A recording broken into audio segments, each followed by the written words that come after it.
given. From note number 1 all the way to note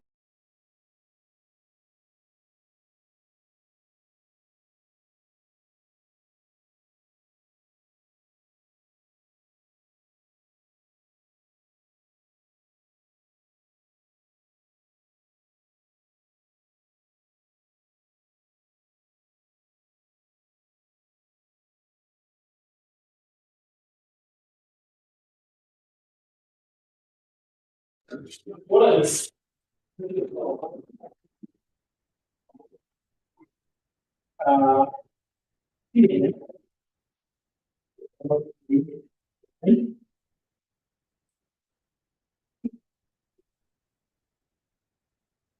Yes, I don't know whether now you can hear me. I think my mic just went off. Yes, I hope you can hear me. Okay, sawa.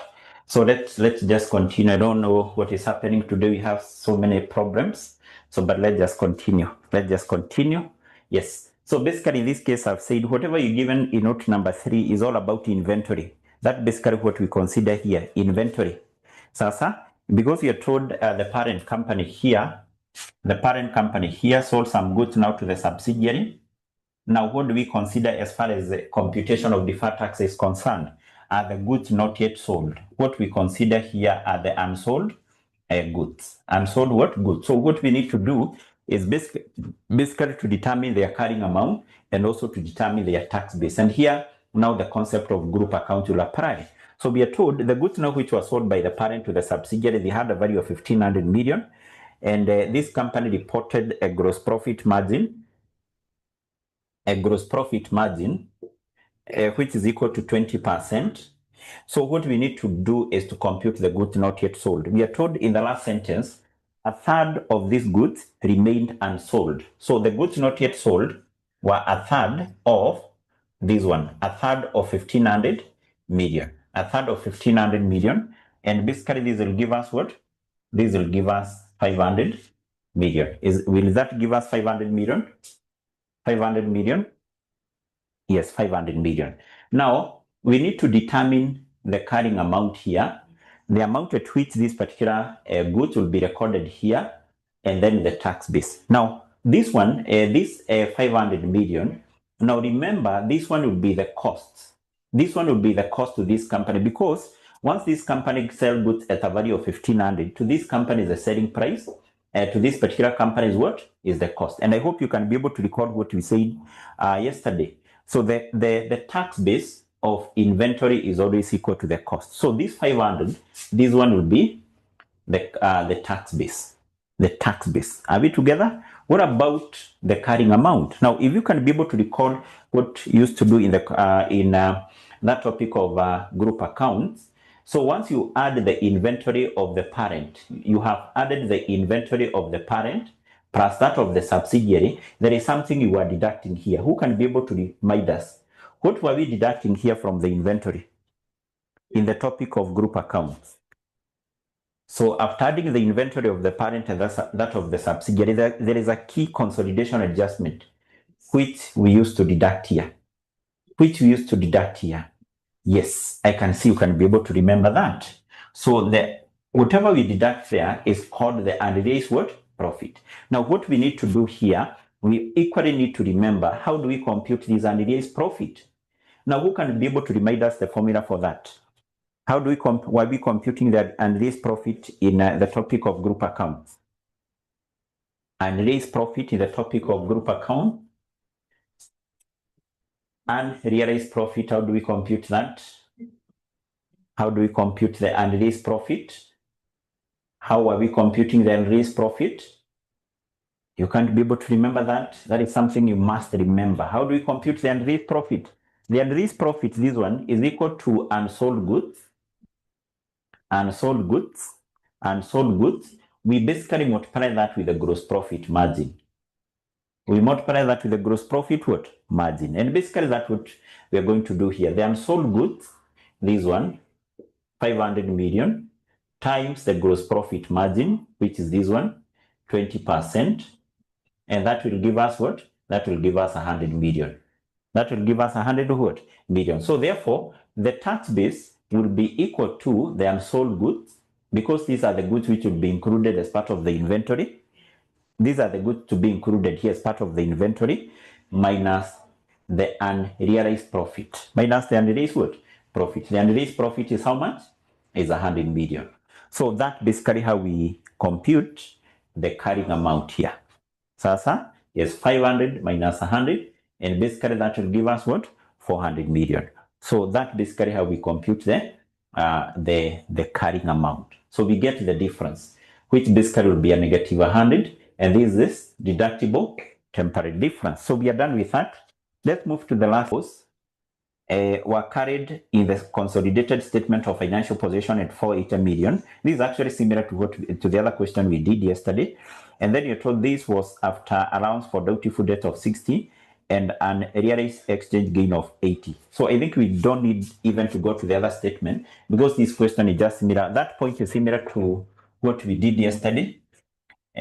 Whatever you're given there are receivables. We are given receivables, trade receivables. Trade receivables, we said this one, the carrying amount is always the net amount, and we are told they are carried. Carried, that is the carrying amount.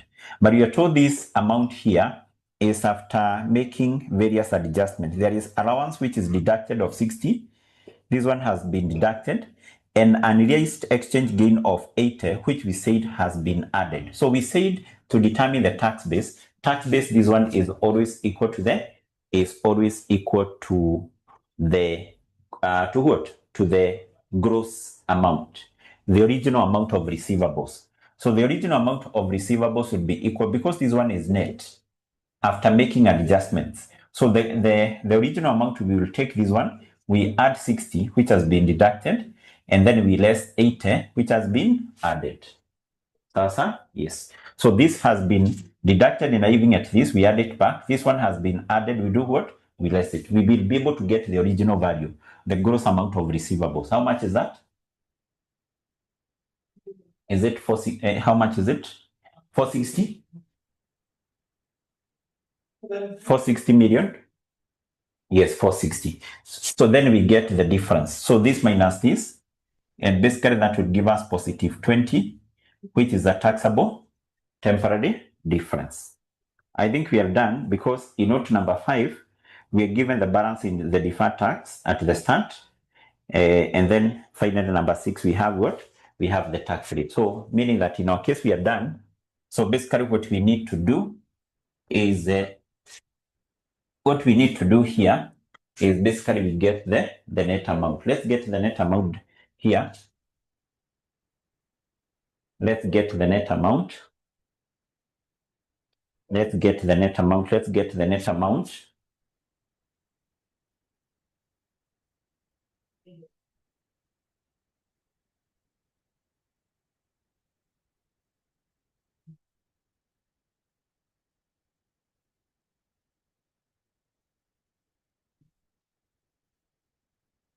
Yes, what I'm getting is the net amount here. I hope that is what I'm given as 350. 350 by Mercy. By Mercy, is that correct? So that is the net taxable temporary difference. Is that what you're getting? Is that what you're getting? Yes. So that basically what we have. So that what was required here. Basically, this is how you're earning those 6 marks. So what I need you to understand is this one. This how we determine the tax base, the carrying amount for inventory in case of a group of companies. Sasa, you'll be able to see that we are likely to come across in other questions which do have that concept of group account. So having that, we can finalize with the Roman 2, which is also quite simple, because it's similar to what we did yesterday. The deferred tax account. The deferred tax account. So in the deferred tax account, the first thing we record here is the opening balance. So the opening balance in the deferred tax account is given in note number 5. The balance on the deferred tax liability account of T group as at 1st of May 2021 was 25. And I hope you can see we are told that that is the balance in the deferred tax liability account. So meaning liability. So that being a deferred tax liability, the opening balance will be on the credit side. That is the balance brought down 25 million. 25 million. Then what we need to do at the end of the year is we compute. Remember, you have a taxable temporary difference. So what we need to compute is the deferred tax liability at the end of the year, which is equal to the net taxable temporary times the tax rate. So this one will be equal to 350 times the tax rate of 30%. And I think this will give us how much? Is it 105 million? 105 million? 105 million, is that what you're getting? Yes, 105 million. So having that, so being a deferred tax liability, the balance carried down will be here. Balance carried down will be there, basically, which is 105 million. 105 million. Then we also have you also have to recall that because some items of the items of PP were revalued upward, we had a revaluation gain. We have computed this deferred tax expense on a revaluation gain of 60, which you have said in this account it will be credited. So we are going to credit this account with 60 million, and this the other entry will be in the PP revaluation reserve account. Then from there, we need to balance our account, nothing else to be recorded here. And I think the balancing figure will be on this side, which will be term statement. And automatically, this is a deferred tax expense. The balancing figure, this will be 105 million. 105 million. So, whereas this one is 85. Is the balancing figure 20 million? Is the balancing figure 20 million? Yes, 20 million. So basically that is it. That's now what was required. In relation to the Roman 2, the marks allocated there were 4, and the marks allocated there were 6. Sasa. Yeah, so this one was basically quite simple. NK, whatever we are counting for here. Okay, so this one, yes. So whatever you are counting for here, this one, 60, is this deferred tax expense, which we computed here. Which we computed there. The deferred tax expense on revaluation gain. Remember, there was a revaluation gain of 200 million.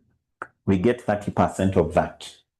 We get 30% of that. And basically, that's what was required there. What was required there. I hope that is now clear.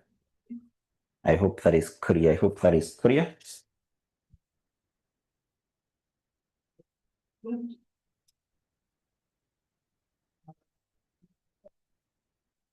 Now, I want us to do the last one. Let's go to this question here. September 2021. September 2021.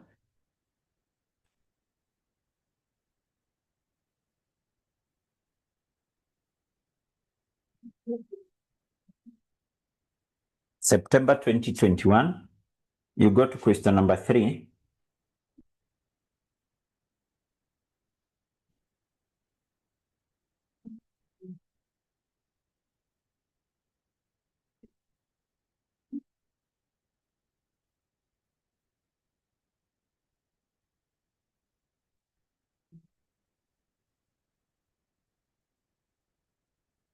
September 2021, question number 3. Question number 3. Question number 3.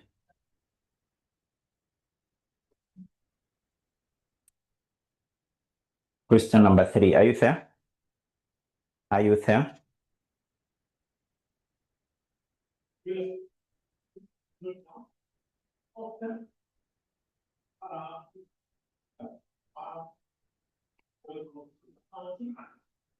Are you there?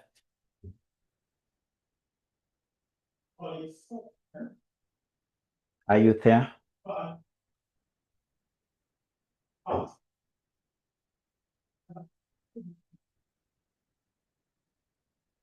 Yes. So what are we told as far as that question is concerned? Maybe Roman 1, with reference to deferred tax, differentiate between permanent difference and temporary difference. This basically something we did.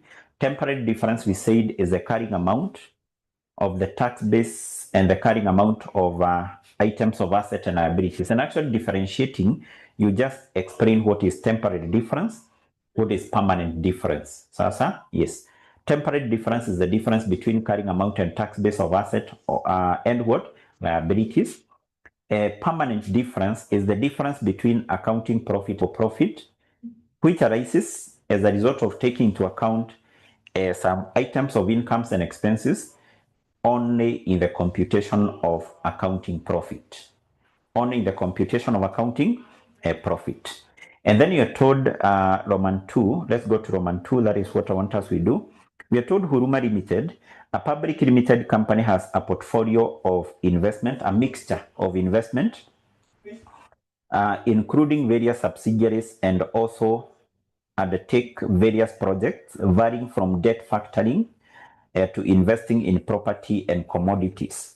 The following information was extracted from the group financial statement relating to the deferred tax provision for the year which ended 31st of March 2021. So we are given point number 1 all the way to point number 6. What are we required to do? We're required to determine the deferred tax asset or liability for Huruma Group as at 31st of March 2021 in conformity with 8 marks.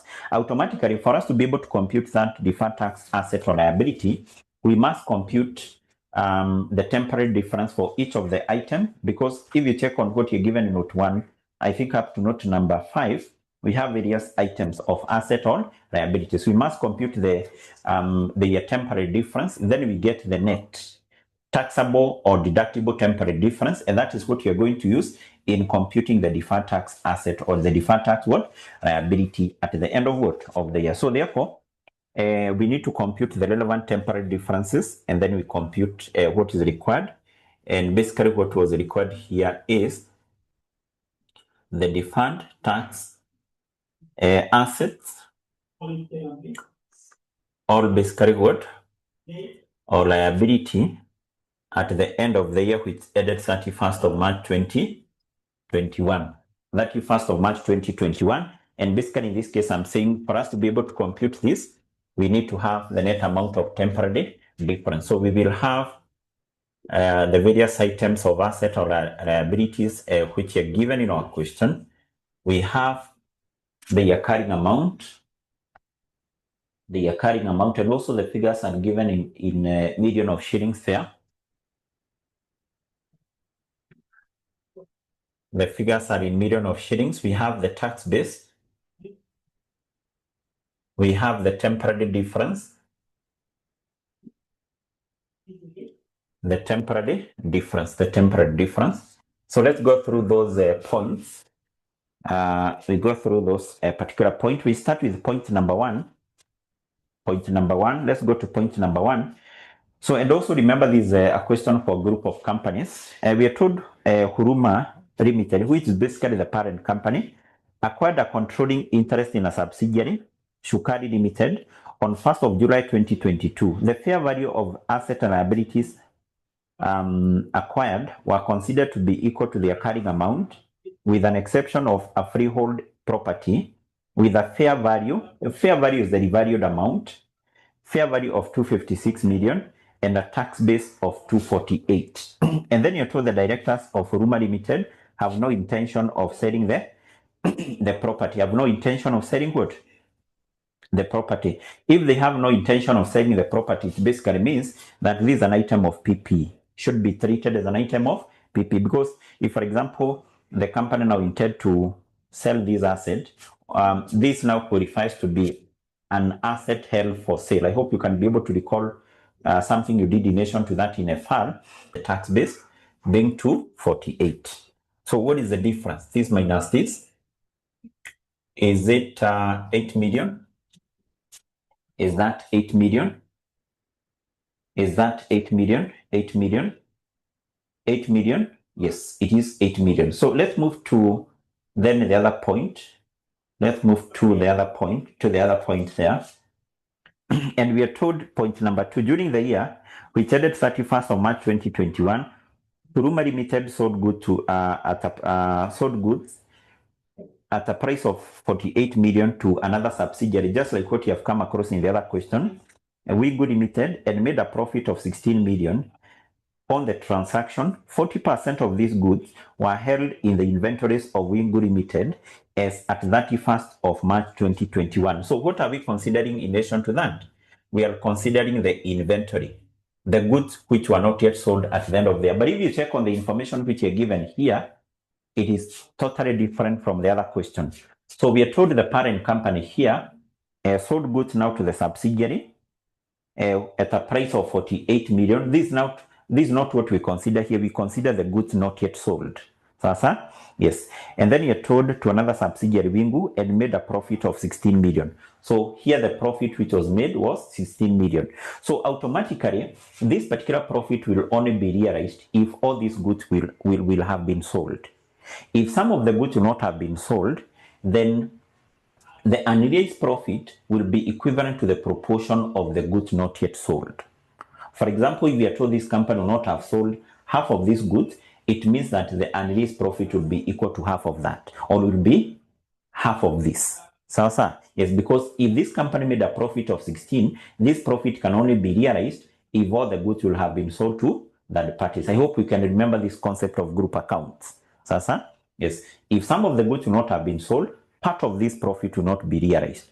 So we are told this company made a profit of 16, and then you are told 40% of these goods were held in the inventories of 𝐉𝐴𝐂𝐒. So the first thing we need to do here is to compute unsold goods. Unsold goods will be 40% of the goods which were sold, 48 million. So this will give us what? The unsold goods. The unsold goods will be 19.2. 19.2. That is the value of the unsold goods. Sorry. So the value for the unsold goods. Then, remember you have said that this one is basically what we consider as the tax base, because this is the cost to this company. So to this company, this 48 is the selling price. To this company is a cost. But now what we consider here are the unsold goods, these ones. 19.2. 19.2 to this company is the selling price, to this company is the cost. And actually the cost is the tax base. That's what you have said. What about the carrying amount? The carrying amount you have said is equal to that cost, 19.2, but we less the unrealized profit. So if you check on this question, we can't be able to compute the unrealized profit using the approach we have used in the other question. In the other question, we have taken the unsold goods, although we can be able to do that, but it's the wrong approach, times the gross profit margin. So because we can compute here the gross profit margin, take into account we have this one, selling price, and the profit which was realized. Can we be able to compute the gross profit margin as a percentage? If this company sold the goods at 48 million, but it made a profit of 16 million. Can you be able to compute the gross profit margin as a percentage? Yes, the gross profit margin as a percentage. This one is what? This one is basically we take the profit which was realized, we divide that with what? With the sales. See, that is a position. Yes, this company made a profit of 16 out of the goods which were sold, having a value of 48. So this is basically a third. Can you see that? Yes, so that is a third, although I'm saying this is a wrong approach. So you can take the unsold goods, 19.2 times a third, times a third, that will give us what? That will give us what?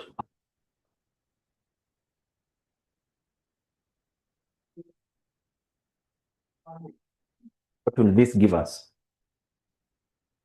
Okay, if you don't understand this one, I will still use another approach. This one will give us 6.4. This is the unrealized profit. Alternatively, I'm saying this is a wrong approach. This is a wrong approach. The unrealized profit basically will be equivalent to, you see this company made a profit of 16, but we are saying this profit, part of it will not be realized if some of the goods will not have been sold. And therefore, the profit which will not be realized will be equivalent to the goods not yet sold. 16 million times the percentage of the goods not yet sold, which is 40%. And that should give us the same 6.4. That should give us the same 6.4. Are you getting 6.4? This is the approach you should be able to use because this one is much simpler. Much simpler and quite straightforward. So the unreleased profit is always equivalent to the proportion of the goods not yet sold. So therefore, this carrying amount would be equal to this one, 19.2 minus unreleased profit, 6.4. 6.4. That will give us what? That will give us what? That will give us 12.8. 12.8. So let's get the difference here. This minus that, which will give us 6.4, which is basically a negative, and that is a deductible temporary difference. Deductible temporary what? Difference. So you can see we have done the same thing with the other question. The only difference is the computation of unreleased what? A profit. So let's move to the other point, number 3. And we are told Huruma Limited has a portfolio of financial assets. Financial asset, remember, is an investment in securities. Investment in securities, either equity instrument or debt securities. So a portfolio of financial asset comprising of readily marketable security and marketable government securities, which were held as current asset for financial trading purpose. So automatically these are financial asset at fair value through profit and loss. So because financial asset at fair value through profit and loss, these are the financial asset or is the investment in equity instrument for trading or for speculation purpose, which should always be classified as current asset. So we are told for trading purpose, this investment are stated at fair value in the statement of financial position with any gain or loss taken to the profit or loss. These gain or losses are taxed when the investment are sold. Currently, the investment have a market value of 412 and accumulated unrealized gain of 64 million. So basically what we have here, those are financial assets. And because they are held for sale or for trading purpose, they are also short term. So this automatically qualifies to be financial asset at fair value through profit and loss, something we discussed in the topic of financial instrument. So we said, if you can be able to recall the first question, the question actually we did in our previous class, that the carrying amount here is always equal to the fair value, but now the tax base is equal to the cost. Is equal to the cost. How much cost was incurred by the company in acquiring them? So we can see we are given their fair value. Their fair value is the same with the market price, with the market value. Their market value is 412. But you are told they have accumulated gain of 64. Accumulated gain of 64. So this means that from the date the company acquired this financial asset, their fair value has increased with 64 million. Can you be able to know the cost at which they were acquired?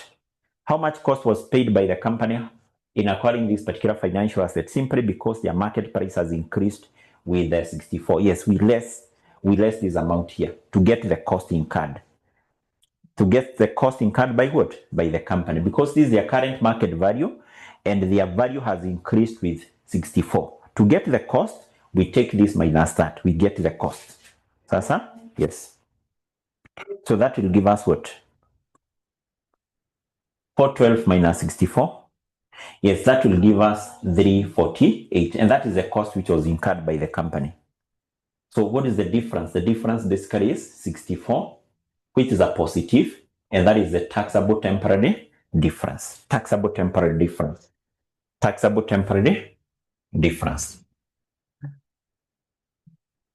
So we move to the other point.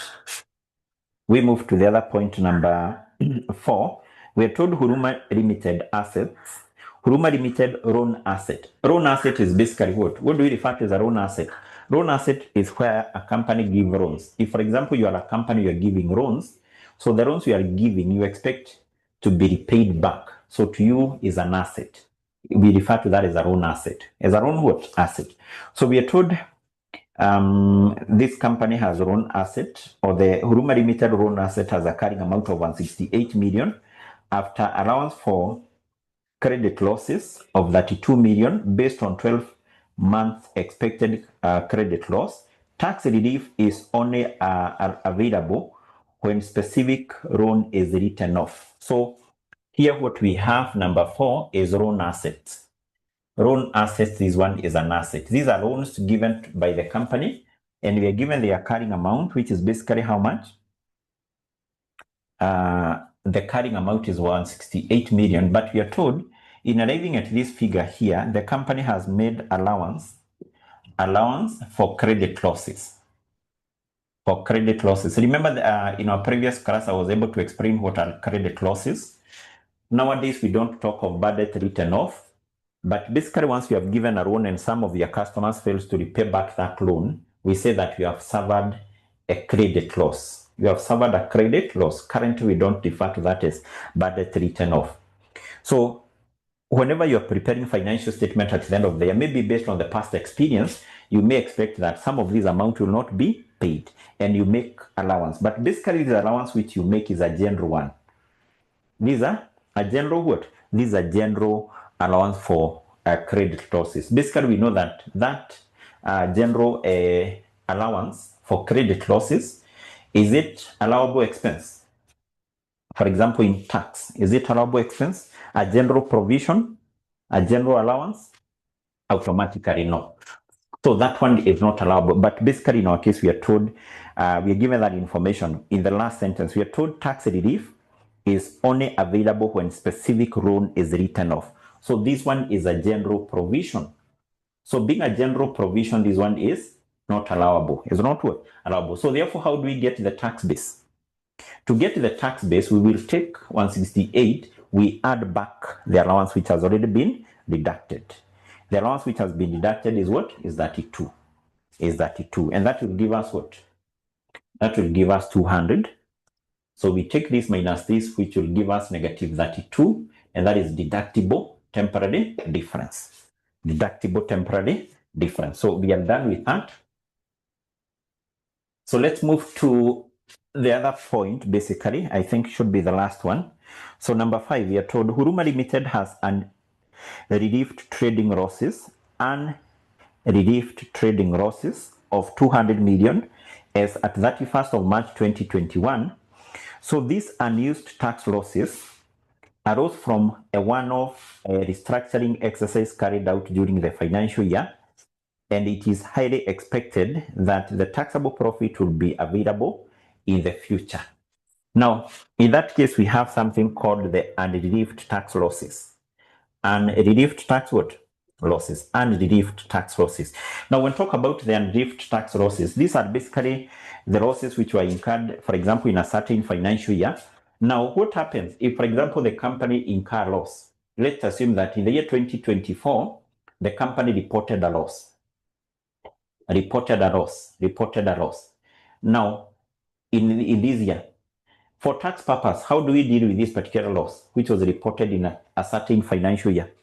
If you have a company, so generally, once your company report a profit, you should be able to determine the tax on that profit, and basically you pay tax. But what happens in case your business report a loss in a certain financial year? How do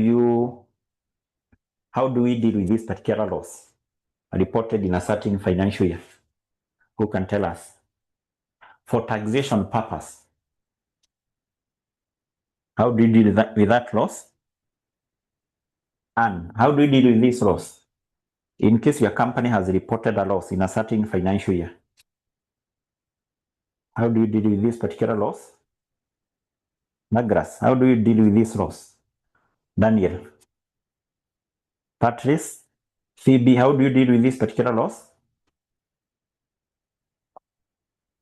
How do you deal with that loss? Hii ni kitu watu wamesoma kwa tax. Yes, so basically we take that loss to the next financial year. In case, for example, in the next financial year, your company report a profit, you need to do what? You need to offset that loss against your profit. And basically, you should carry forward that loss for a maximum of how many years? What were tax? You should be able to carry forward that loss for a maximum of how many years? A maximum of how many years? Or to a tax? Yes, can you type your answer so I will be able to see it? So basically what we have here, we refer to that as unused. We can just refer to that as the unused tax losses. Unused tax what? Unused tax losses. Tax losses. Now in this case, what we need to do here is basically we determine the carrying amount, we determine the tax base. Now the first thing we need to ask ourselves, these particular losses,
check whether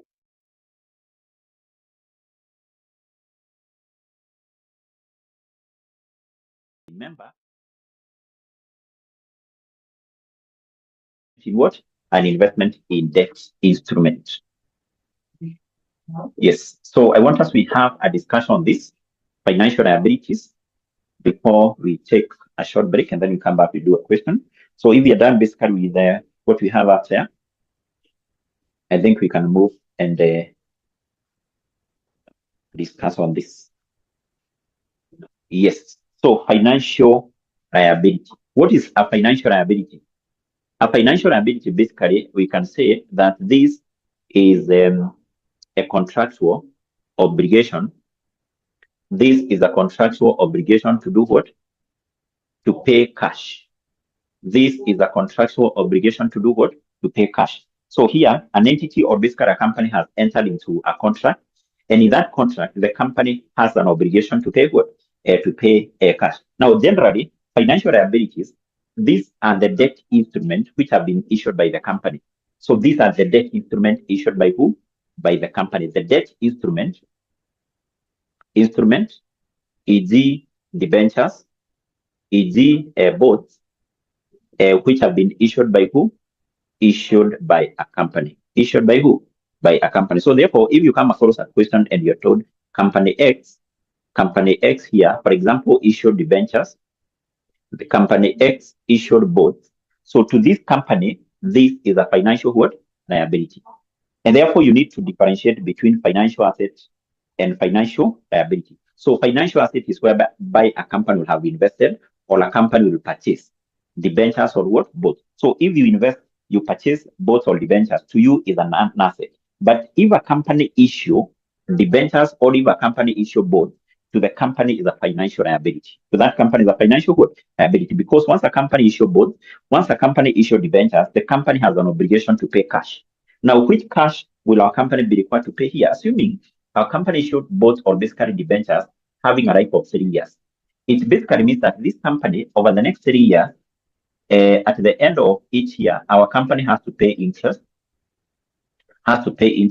Once the 3 years come to an end, the company will have to do what? To redeem those particular debentures or bonds in terms of paying back the principal amount. In terms of paying back the principal amount. So therefore, here you can see our company has entered into a contract, and in that contract, the company has an obligation to do what?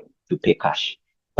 Yes. Now, in this case, we have two categories of financial liabilities, but majorly we will discuss on one because that is the one which is very common. So we have a financial liability at fair value through profit or loss. So basically, these ones are not common. I will not even discuss that. But basically, just know we have two categories. And then number two, we have financial liability at amortized cost. These are the common type of what? Of financial liabilities. The common type of financial liabilities which are issued by the company. The financial liabilities at amortized what? At amortized cost. Now, these are basically the debt instruments which are issued by the company, e.g. debentures or bonds, which are supposed to be redeemed after a number of years. In other terms, we can say that these are the debt instruments which are issued by the company. They have a fixed rate. A fixed rate means, for example, you can be told a company issued debentures or basically bonds having a life of 3 years. Having a life of 3 years means that those debentures or those bonds can only be redeemed by the company at the end of the 3rd year. Can only be redeemed by the company at the end of what? The 3rd year. They have a fixed life. They have a fixed what? Life. So therefore, that's why we are saying that these are the common type of what? These are the common type of financial liabilities, which are basically issued by what? By the company. Now, what you then need to know, as far as these financial liabilities are concerned, are two things. The amount for initial recognition, how do we determine the amount for initial recognition, and how we determine the amount for subsequent measurement. How do we determine the amount for initial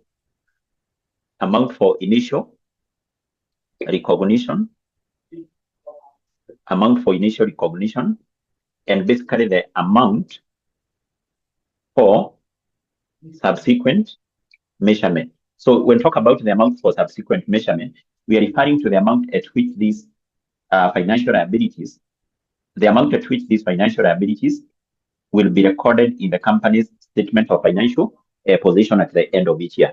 Now, the amount for initial recognition, or once the company issued this debt instrument having a fixed value, they are initially recorded in the company's books of account at what? The fair value of purchase consideration. The fair value of purchase consideration received. The fair value of purchase consideration received. How much amount was received by the company? Fair value of purchase consideration received minus any transaction cost. Minus any transaction cost. Like in this case, you can be told a company issued debentures, and those debentures which were issued, they were issued, or the company issued them at an amount of 200 million. So 200 million, the company issued shillings 200 million debentures, but during the issue, the company incurred a transaction cost of maybe 2 million. This is the transaction cost which was incurred by the company. So the amount for initial recognition will be equal to the fair value of purchase consideration received. The amount the company received is 200 million. We minus the transaction cost. The transaction cost is the cost incurred in the year issue, which is 2 million. So the amount for initial recognition, therefore, will be 198 million. So the purchase consideration received minus any transaction cost. Then, what about the amount for subsequent measurement? The amount for subsequent measurement, this one is equal to the amortized cost. This one is equal to the amortized cost. Now, for us to be able to determine this amortized cost, we must prepare something called the amortization schedule. We must prepare something called the amortization what? Schedule. The amortization what? Schedule, similar to what we have done here, although we will be able to see there is a slight difference because what we are dealing with here is a financial liability. What we have dealt with in the other question was a financial asset. We will be able to see there is a slight difference in terms of how we prepare the amortization schedule in case of a financial asset and also in case of a financial liability. So I want us to do a question on this once we come back after a short break. There was a question which was examined on this in this sitting, the sitting of April of 2025. If you go to those papers for FR, the papers for FR, let me share those papers in the class WhatsApp group.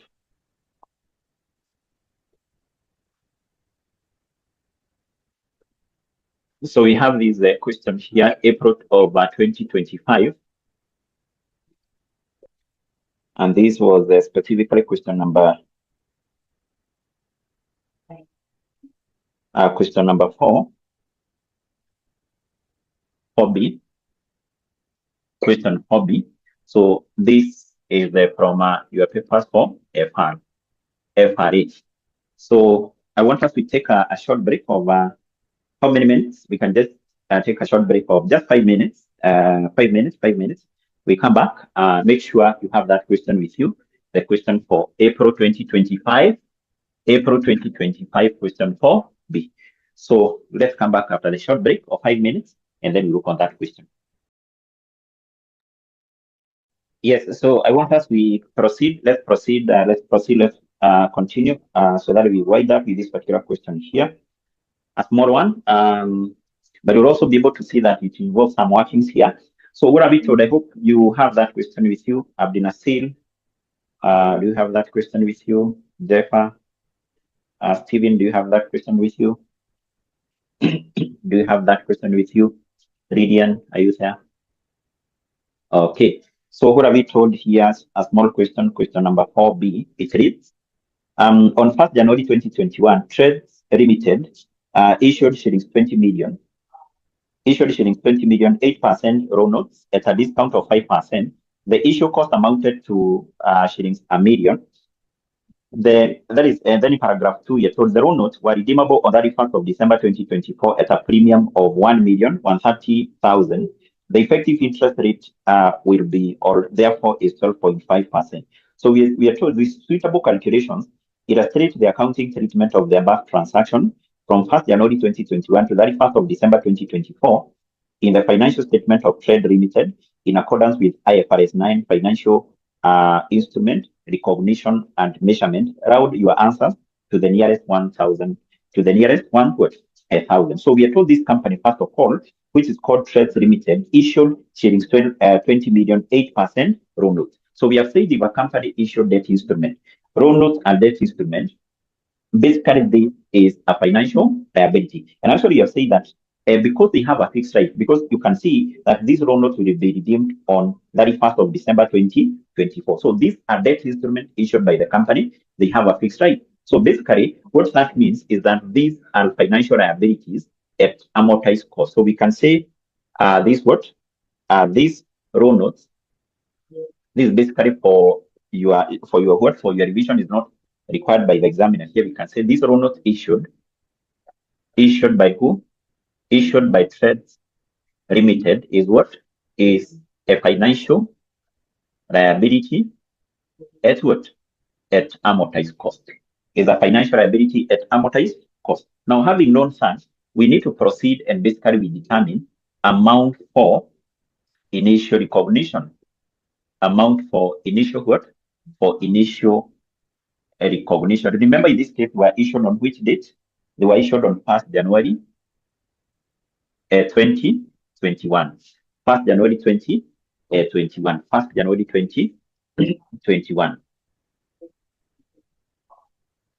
Now, for us to be able to determine this, you must remember the formula which I've given you. And we have said that the amount for initial recognition is equal to the fair value of the purchase consideration, the fair value of purchase consideration which was received minus any transaction cost, minus any transaction cost, minus any transaction cost. How much amount was received, and then to that we less the transaction cost. Are we given this information? Yes. Let's go back to paragraph 1. And basically we are told that on 1st January 2021, this company issued shillings 20 million. This 20 million is the nominal or the par value, 8% loan note at a discount of 5%. At a discount of 5%. In this case, you can see the loan notes issued, they had a face value of 20 million, but were they issued at 20 million? No, we are told they were issued at a discount of 5%. So therefore, the amount received, the purchase consideration received by our company here, this one will be equal to 95% of 20 million. 95% of 20 million, because they were issued at a discount of 5%. This is the fair value of purchase consideration received. And then to this, we minus the transaction cost. Do we have transaction cost incurred by our company here? Yes. We are told in the first paragraph, the last sentence, the issue cost amounted to 1 million. There was an issue cost. The issue cost is the transaction cost, which is basically what? 1 million. And I think what we need to do, equally, if you check on the requirement, we are told to work with our figures to the nearest 1,000 of shillings. So just like what you have done in the other question, we will work with all our figures in 1,000 of shillings. We omit the last 3 zeros. Yes. So we take 95% of this, and then we minus the transaction cost. We minus the transaction cost. This will give us what? 95% times 20 minus 1,000, and that will give us what? That will give us 18 million. That will give us what? 18 million. This is basically the amount for initial recognition. In this case, equally, you may show the accounting entry. So this amount, how was it supposed to be accounted for by our company? So this case, our company received the money. So the amount, this is the money which was received by the company after issuing raw notes. So the company debited that in the bank. The amount was debited in the bank and then credited in a liability account called the financial liability at amortized cost. This is basically a liability account which was credited with the amount which was received. Having determined the amount for initial recognition, we need to move and basically determine the amount for subsequent measurement. For subsequent what? Measurement. Remember, this amount for subsequent measurement is basically the amount at which these financial liabilities or the amount at which these raw notes will be recorded or was supposed to be recorded in the company's statement of financial position, I think over the period of 4 years. So this, if you can be able to recall, we have said the amount for subsequent measurement is always equal to the amortized cost is always equal to the amortized what? Cost. And actually, we have said that this amortized cost will have, or actually, we're going to determine this amortized cost by basically preparing something called the amortization schedule. So that is basically what I want us to prepare. We prepare the amortization schedule. Amortization schedule. So we need to determine the life of these row notes. In paragraph 2, I think, in paragraph 2 of our question, we are told the row notes were redeemable on 31st of December 2024. They were supposed to be redeemed in on 31st of December 2024. Remember the date they were issued. They were issued on that date. They will be having a life for how many years? 2021, 2022, 2023, 2024. They have life for 4 years. So we need to prepare the amortization schedule for those 4 years. We will have, therefore, a column for years. This is the first year will end 31st of December 2021. The other 31st of December 2022. The other 31st of December 2023. And 31st of December 2024, like that. Then our next column here will be for the amortized cost at the start of the year, the AC at the start, and remember all our figures are in thousands of shillings. The next column here will be for the interest, but basically here, this is an interest expense. If you can recall the other question, for financial asset, we had interest income. So once the company invests, the company receives or should recognize interest income. But once a company has issued loan note, the company should recognize interest expense. Now, this one will be computed equally using the effective interest rate. Have we given the effective interest rate in our question? Yes.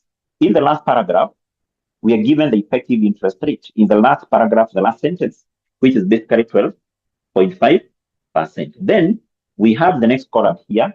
Will it be for the cash received? No. Our company has issued loan notes. So our company will be paying some cash. And actually, to compute this one, just like what you have done in the other question, we will take the coupon interest rate. We multiply that with the face, or basically with the nominal value of this loan note. I hope you can be able to remember the nominal value. Who can tell us the nominal value for this loan notes which were issued? Jeffa, Felix, Stephen, Lilian, what is the nominal value for this loan note? It's similar to the other question. Similar to the other question which you have done for the financial asset, yes. So this is basically the face or the par value. The face, the nominal, or the par what value. So this will be equal to the coupon interest rate times 20. And then finally here, we have the column for the amortized cost at the end of the year. That is basically balance carried down. And also remember all our figures here are in thousands of shillings, like that. All figures are in thousands of shillings. So you can see there is not much difference. So the only difference is that in case of a financial liability, here we have interest income. In case of financial asset, here we have interest income. In case of financial liability, here we are having cash paid. In case of financial asset, we are having cash received. That is the only difference. Sawasa? Yes, that is the only difference. So what do we start with here? We start with the amortized cost at the start. Just like the other question, this is the amortized cost at the start, which is basically what?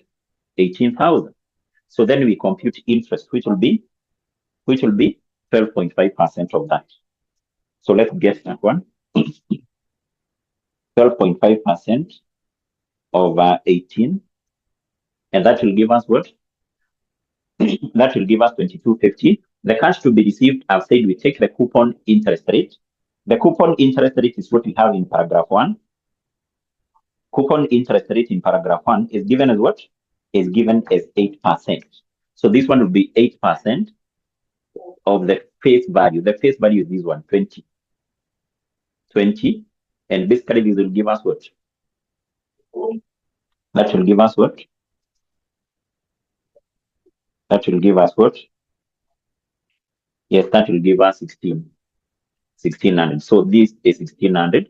And basically, just like what you have done in the other question, to determine the amortized cost at the end, we will take this plus this minus that. The same with what you have done in the other question. So what do we get? We're getting 18 what? Is it 18,650? Yes. So that now would be the opening balance here. 18,650. We get 12.5% of that.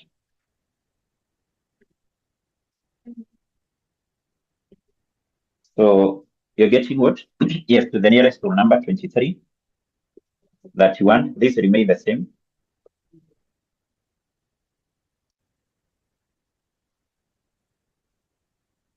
Minus 1,600. And basically, what are you getting here? 19,381. So this plus this minus that. That's what you're getting? 19,381. Yes. So that will be the opening balance here. 19,381. So we compute interest being 12.5% of this. So which will give us 24, 23. 24, 23. So these remain the same. 19,381 minus 1,600. And that will give us 204. Yes, 2204. Is that what you're getting? And basically that will be the opening balance here, 2204. Yes. So we get the interest, which will be 12.5% of that. And that is 25. Now, at the end of year 4 here, they will be redeemed. They will be redeemed. So the amount to be received here, will be equal to the coupon payment, this one, the coupon payment over 1,600 plus the capital repayment. So what are we told in relation to the redemption? Let's go back to our question here, specifically paragraph 2. Paragraph 2. We are told in paragraph 2, the loan notes will be redeemed at the end of 2024 at a premium of 1,130,000. So the amount to be paid here will be equal to the nominal value, this one, plus a premium of 1130, plus a premium of 1130. Is there any difference with the other question which you have done? No much difference. No much difference, because even in the other question we had a premium. We have taken the nominal plus what? Plus the premium. The amount to be paid here, therefore, will be 16, this one, the coupon payment plus the capital repayment. And basically this will give us 22,730. So once we compute this one, basically that one should be 0. Should be 0. Should be 0. Should be what? Should be 0. Sasa? Yes, yes. Now, having that, we now need to prepare the financial statement extract. The financial statement extract. The financial statement extract. And we will start by preparing the statement of a profit or loss extract. The statement of profit or loss extract. Basically, we show what was supposed to be recognized here over the period of 4 years. Over the period of 4 years, 31st of December 2021, 31st of December 2022, 31st of December 2023, 31st of December 2024. And basically, our figures here are in thousands of what? Of shillings. So basically, I've said what our company was supposed to recognize here is this one. And you can see this is an expense. So this interest expense was supposed to be recognized here as what? As an expense. Other expenses, our company was supposed to recognize interest expense. And this interest expense, in other terms, we can also refer to this as a finance cost. Finance cost. The finance cost for the first year is 2250. For year 2 is 2331. And basically for year 3 is 2423. And finally is 25. So this is what was supposed to be recognized in the statement of profit or loss as an expense. Finally, we prepare what? The statement of financial position. Statement of financial position still extract.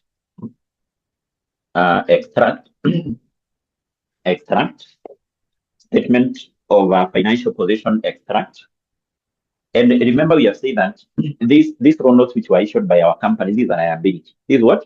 A liability. So basically, remember you need to prepare these for 4 years. For 4 years. 4 years here. 4 years, like that. And also we need to indicate that our figures are in thousands of shillings. Yes, now this financial liability at amortized cost to the company is a liability, actually a non-current liability. A non-current what? Liability. So under the non-current liabilities, our company here was supposed to recognize something called the financial liability at amortized cost. Financial liability at amortized cost. And actually, this one will be recognized here as this amortized cost. The amortized cost at the end of year 1 is this one, 18,650. Year 2 is 19,381. Year 3 is 20,204. And basically at the end of year 4 is what? Is 0. Is what? Is 0. So basically this, what now the examiner is requiring, this financial statement extract. This financial statement extract. And basically by doing that, you get how many marks? You get 8 marks. You get 8 what? 8 marks. You get 8 marks. So that's basically how we account for these financial liabilities. That's how we account for the financial what? Liabilities. So therefore, these are some of the questions we are likely to come across as far as that topic of financial instrumental are concerned. I hope you can see there was a question coming from this topic on compound financial instrument, a question we did in our previous class. You also likely to come across a question on financial assets, what we did at the start of this session, and also you're likely to come across a question in relation to the financial liability. So what you just need to do, can you try to redo those particular questions again on your own, and you try to identify the difference between financial asset and basically financial what? Financial liabilities. But basically now that brings us to the end of that topic on financial instrument. It basically means that once we meet now in our next class, which will be next week, basically we are moving to a different topic. We will move to a new what? To a new topic. So therefore, for today, I think we will stop at that point because I know you have another class from 4. I want you to have just a short break before the next class starts. So any question before we wind up? Is there any question before we wind up? Any question before we wind up? Any question before we wind up? I think there is none. So let's stop at that point. Have a nice weekend. See you next week on Tuesday as we move to another topic. Remember that this is an investment. Either an investment in shares or basically an investment in what? An investment in debt instrument. Yes. So I want us to have a discussion on this financial liabilities before we take a short break, and then we come back to do a question. So if we are done basically with what we have up there, I think we can move and discuss on this. Yes. So financial liability. What is a financial liability? A financial liability, basically, we can say that this is a contractual obligation. This is a contractual obligation to do what? To pay cash. This is a contractual obligation to do what? To pay cash. So here, an entity or basically a company has entered into a contract, and in that contract, the company has an obligation to pay what? To pay cash. Now, generally, financial liabilities, these are the debt instruments which have been issued by the company. So these are the debt instruments issued by who? By the company. The debt instrument, e.g. debentures, e.g. bonds, which have been issued by who? Issued by a company. Issued by who? By a company. So therefore, if you come across a question and you're told company X here, for example, issued debentures, the company X issued bonds. So to this company, this is a financial what? Liability. And therefore, you need to differentiate between financial assets and financial liability. So financial asset is whereby a company will have invested or a company will purchase debentures or what? Both. So if you invest, you purchase both or debentures, to you is an asset. But if a company issue debentures or if a company issue bonds, to the company is a financial liability. To that company is a financial what? Liability. Because once a company issues bonds, once a company issues debentures, the company has an obligation to pay cash. Now, which cash will our company be required to pay here? Assuming our company issued bonds or basically debentures having a life of 3 years. It basically means that this company, over the next 3 years, at the end of each year, our company has to pay interest. Once the 3 years come to an end, the company will have to do what? To redeem those particular debentures or bonds in terms of paying back the principal amount. In terms of paying back the principal amount. So therefore, here you can see our company has entered into a contract, and in that contract, the company has an obligation to do what? To pay cash. Yes. Now, in this case, we have two categories of financial liabilities, but majorly we will discuss on one because that is the one which is very common. So we have a financial liability at fair value through profit or loss. So basically these ones are not common. I will not even discuss that, but basically just know we have two categories. And then number two, we have financial liability at amortized cost. These are the common type of what? Of financial liabilities. The common type of financial liabilities which are issued by the company. The financial liabilities at amortized what?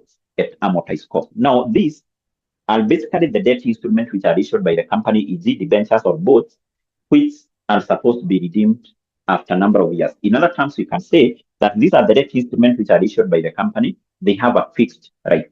They have a fixed rate. A fixed rate means, for example, a company, you can be told a company issued debentures or basically bonds having a life of 3 years. Having a life of 3 years means that those debentures or those bonds can only be redeemed by the company at the end of the 3rd year.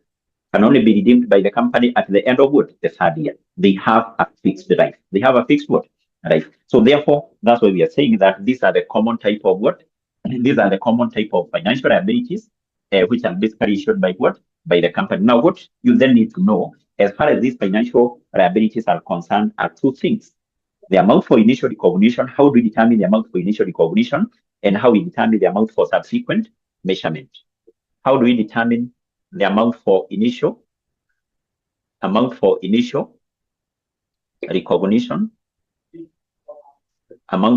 recognition, and basically the amount for subsequent measurement. So when we talk about the amount for subsequent measurement, we are referring to the amount at which these financial liabilities will be recorded in the company's statement of financial position at the end of each year. Now, the amount for initial recognition, or once the company issued this debt instrument having a fixed life, they are initially recorded in the company's books of account at what? The fair value of purchase consideration. The fair value of purchase consideration received. The fair value of purchase consideration received. How much amount was received by the company? Fair value of purchase consideration received minus any transaction cost. Minus any transaction cost. Like in this case, you can be told a company issued debentures, and those debentures which were issued, they were issued, or the company issued them at an amount of 200 million. So 200 million, the company issued shillings 200 million debentures, but during the issue, the company incurred a transaction cost of maybe 2 million. This is the transaction cost which was incurred by the company. So the amount for initial recognition will be equal to the fair value of purchase consideration received. The amount the company received is 200 million. We minus the transaction cost. The transaction cost is the cost incurred in the year issue, which is 2 million. So the amount for initial recognition, therefore, will be 198 million.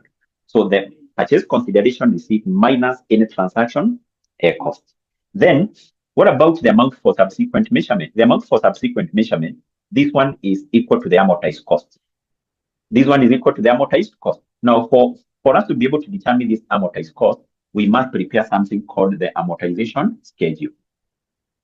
We must prepare something called the amortization schedule. The amortization schedule, similar to what we have done here, although we will be able to see there is a slight difference because what we are dealing with here is a financial liability.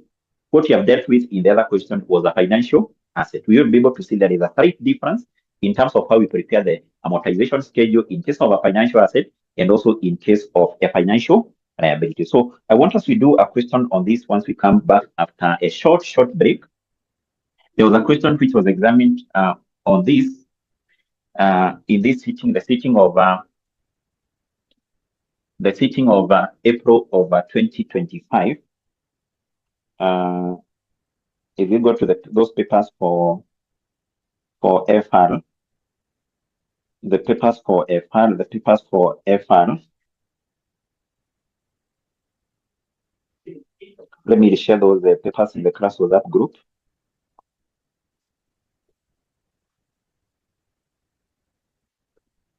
So we have this question here, April of 2025. And this was specifically question number 4, 4B. Question 4B. So this is from your papers for FRA. So I want us to take a short break of how many minutes? We can just take a short break of just 5 minutes. 5 minutes. We come back. Make sure you have that question with you. The question for April 2025. April 2025, question 4B. So let's come back after the short break of 5 minutes, and then we look on that question.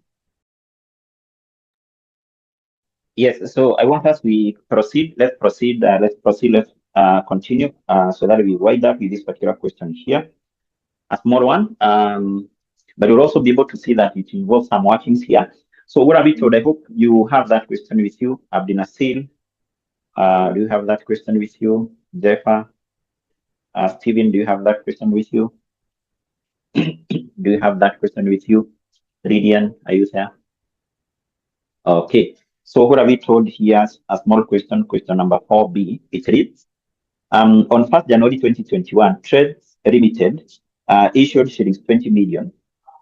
8% raw notes at a discount of 5%. The issue cost amounted to shillings 1 million. Then in paragraph 2, you're told the raw notes were redeemable on the 31st of December 2024 at a premium of 1,130,000. The effective interest rate will be, or therefore, is 12.5%. So we are told with suitable calculations illustrate the accounting treatment of the above transaction from 1st January 2021 to 31st of December 2024 in the financial statement of Trade Limited in accordance with IFRS 9 financial instrument recognition and measurement. Round your answers to the nearest 1,000, to the nearest 1,000. So we are told this company, first of all, which is called Trades Limited, issued shillings 20 million, 8% raw notes. So we have said if a company issued debt instrument, raw notes and debt instrument, basically this is a financial liability. And actually you have said that because they have a fixed rate, because you can see that these raw notes will be redeemed on 31st of December 2024. So these are debt instruments issued by the company. They have a fixed rate. So basically what that means is that these are financial liabilities at amortized cost. So we can say these raw notes. This is basically for your revision is not required by the examiner. Here we can say these raw notes issued by who? Issued by Trades Limited is what? Is a financial liability at what? At amortized cost. Is a financial liability at amortized cost. Now, having known that, we need to proceed and basically we determine amount for initial recognition. Amount for initial what? For initial recognition. Remember, in this case, were issued on which date? They were issued on 1st January 2021. 1st January 2021. 1st January 2021. Now, for us to be able to determine this, you must remember the formula which I've given you. And we have said that the amount for initial recognition is equal to the fair value of the purchase consideration, the fair value of purchase consideration which was received minus any transaction cost, minus any transaction cost, minus any transaction cost. How much amount was received, and then to that we less the transaction cost. Are we given this information? Yes. Let's go back to paragraph 1. And basically, we're told that on 1st January 2021, this company issued shillings 20 million. This 20 million is the face, the nominal or the par value, 8% loan note at a discount of 5%. At a discount of 5%. In this case, you can see the loan notes issued, they had a face value of 20 million, but were they issued at 20 million? No, we are told they were issued at a discount of 5%. So therefore, the amount received, the purchase consideration received by our company here, this one will be equal to 95% of 20 million. 95% of 20 million because they were issued at a discount of 5%. This is the fair value of purchase consideration received. And then to this, we minus the transaction cost. Do we have transaction cost incurred by our company here? Yes. We are told in the first paragraph, the last sentence, the issue cost amounted to 1 million. There was an issue cost. The issue cost is the transaction cost, which is basically what? 1 million. And I think what we need to do, equally, if you check on the requirement, we are told to work with our figures to the nearest 1,000 of shillings. So just like what you have done in the other question, we will work with all our figures in 1,000 of shillings. We omit the last 3 zeros. Yes. So we take 95% of this, and then we minus the transaction cost. We minus the transaction cost. This will give us what? 95% times 20 minus 1,000, and that will give us what? That will give us 18 million. That will give us what? 18 million. This is basically the amount for initial recognition. In this case, equally, you may show the accounting entry. So this amount, how was it supposed to be accounted for by our company? So this case, our company received the money. So the amount, this is the money which was received by the company after issuing loan notes. So the company debited that in the bank.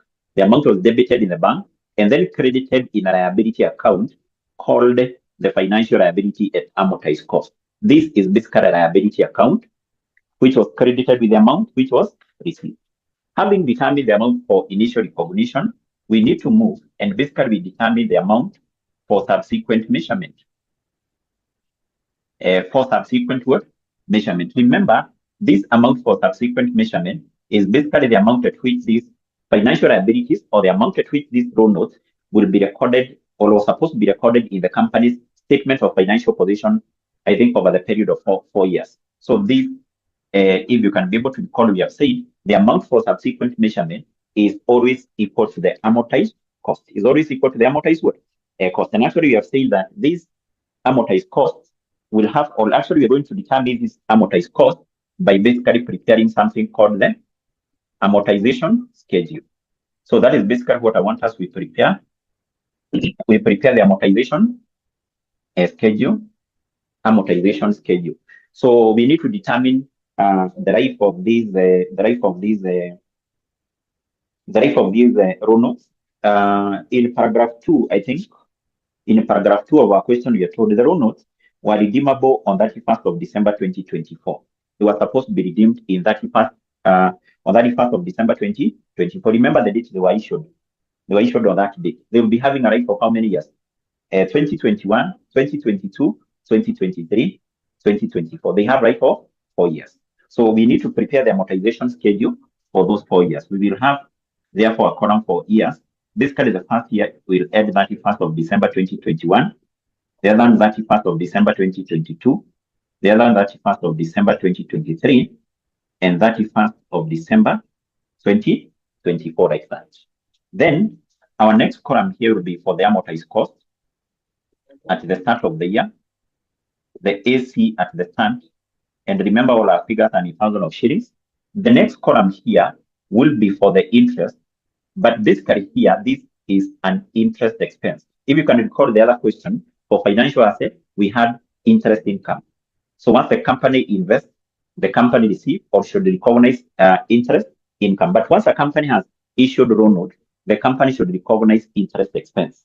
Now, this one will be computed equally using the effective interest rate. Are we given the effective interest rate in our question? Yes. In the last paragraph, we are given the effective interest rate. In the last paragraph, the last sentence, which is basically 12.5%. Then we have the next column here. Will it be for the cash received? No. Our company has issued loan notes, so our company will be paying some cash. And actually, to compute this one, just like what you have done in the other question, we will take the coupon interest rate, we multiply that with the face, or basically with the nominal value of this loan note. I hope you can be able to remember the nominal value. Who can tell us the nominal value for this loan note which were issued? Jeffa, Felix, Stephen, Lilian, what is the nominal value for this loan note? It's similar to the other question. Similar to the other question which you have done for the financial asset. Yes. So this is basically the face or the par value. The face, the nominal, or the par what value. So this will be equal to the coupon interest rate times 20. And then finally here, we have the column for the amortized cost at the end of the year. That is basically balance carried down. And also remember all our figures here are in thousands of shillings like that. All figures are in thousands of shillings. So you can see there is no much difference. So the only difference is that in case of a financial liability, here we have interest income. In case of financial asset, here we have interest income. In case of financial liability, here we are having cash paid. In case of financial asset, we are having cash receipt. That is the only difference. So, yes, that is the only difference. So what do we start with here? We start with the amortized cost at the start. Just like the other question, this is the amortized cost at the start, which is basically what? 18,000. So then we compute interest, which will be 12.5% of that. So let's get that one. 12.5% over 18. And that will give us what? That will give us 2250. The cash to be received, I've said we take the coupon interest rate. The coupon interest rate is what we have in paragraph 1. Coupon interest rate in paragraph 1 is given as what? Is given as 8%. So this one will be 8% of the face value. The face value is this one, 20. And basically this will give us what? That will give us what? That will give us what? Yes, that will give us 1600. So this is 1600. And basically, just like what you have done in the other question, to determine the amortized cost at the end, we will take this plus this minus that. The same with what you have done in the other question. So what do we get? We're getting 18 what? Is it 18,650? Yes. So that now would be the opening balance here. 18,650, we get 12.5% of that.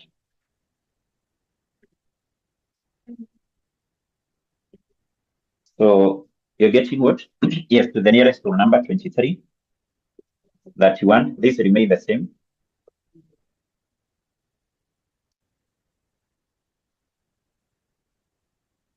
Minus 1600. And basically, what are you getting here? 19,381. So this plus this minus that. That's what you're getting? 19,381. Yes. So that will be the opening balance here. 19,381. So we compute interest being 12.5% of this. So which will give us 24.23. 24.23. So these remain the same. 19,381 minus 1,600. And that will give us 204. Yes, 2204. Is that what you're getting? And basically that will be the opening balance here, 2204. Yes. So we get the interest, which will be 12.5% of that. And that is 25. Now, at the end of year 4 here, they will be redeemed. So the amount to be received here, will be equal to the coupon payment, this one, the coupon payment over 1,600 plus the capital repayment. So what are we told in relation to the redemption? Let's go back to our question here, specifically paragraph 2. Paragraph 2. We are told in paragraph 2, the loan notes will be redeemed at the end of 2024 at a premium of 1,130,000. So the amount to be paid here will be equal to the nominal value, this one, plus a premium of 1,130, plus a premium of 11.30. Is there any difference with the other question which you have done? No much difference. No much difference, because even in the other question we had a premium. We have taken the nominal plus what? Plus the premium. The amount to be paid here, therefore, will be 16, this one, the coupon payment plus the capital repayment. And basically this will give us 22,730. So once we compute this one, basically that one should be 0. Should be 0. Should be 0. Should be what? Should be 0. Sasa? Yes, yes. Now, having that, we now need to prepare the financial statement extract. The financial statement extract. The financial statement extract. And we will start by preparing the statement of a profit or loss extract. The statement of profit or loss extract. Basically, we show what was supposed to be recognized here over the period of 4 years. Over the period of 4 years, 31st of December 2021, 31st of December 2022, 31st of December 2023, 31st of December 2024. And basically, our figures here are in thousands of what? Of shillings. So basically, I've said what our company was supposed to recognize here is this one. And you can see this is an expense. So this interest expense was supposed to be recognized here as what? As an expense. Other expenses, our company was supposed to recognize interest expense. And this interest expense, in other terms, we can also refer to this as a finance cost. Finance cost. The finance cost for the first year is 2250. For year 2 is 2331. And basically for year 3 is 2423. And finally is 2525. So this is what was supposed to be recognized in the statement of profit or loss as an expense. Finally, we prepare what? The statement of financial position. Statement of financial position still extract.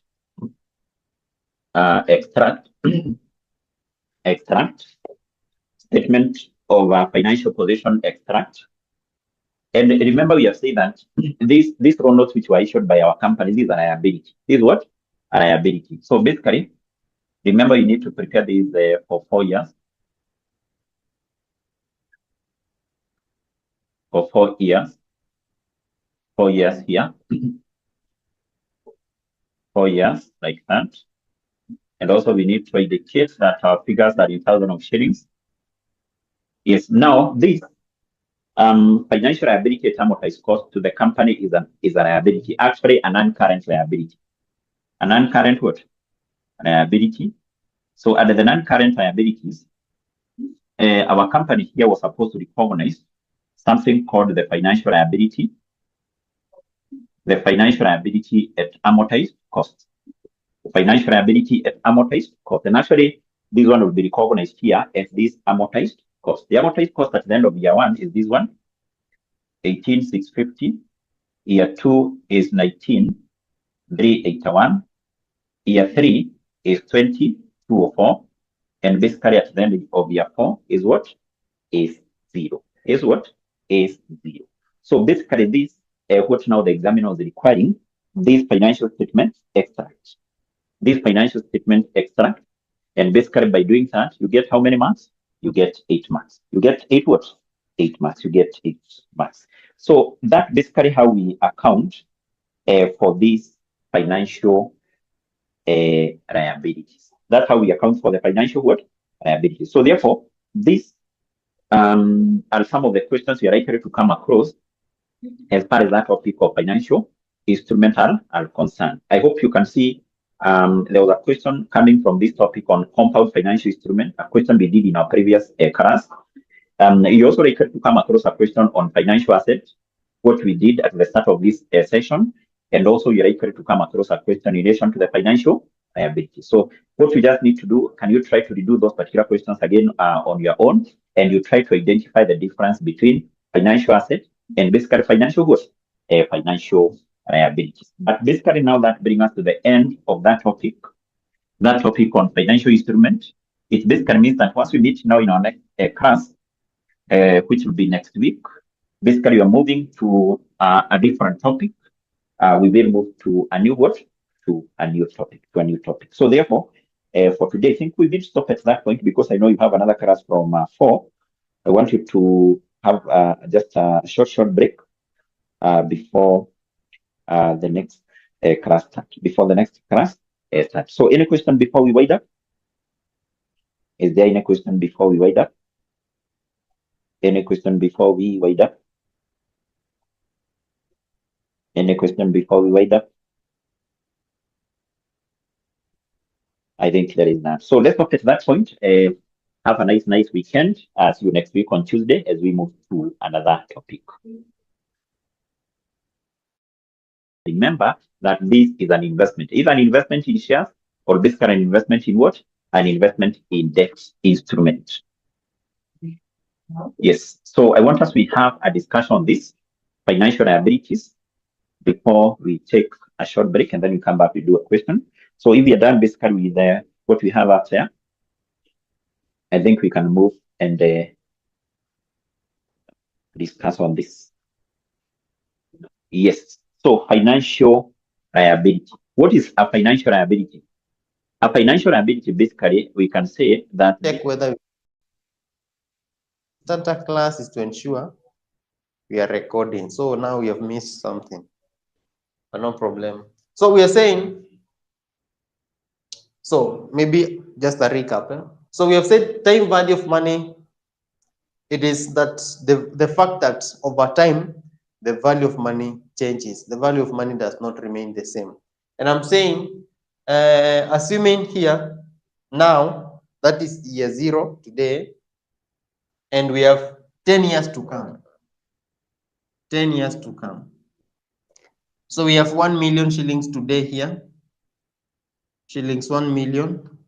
And here we have shillings 1 million. So we're saying the value of 1 million shillings today.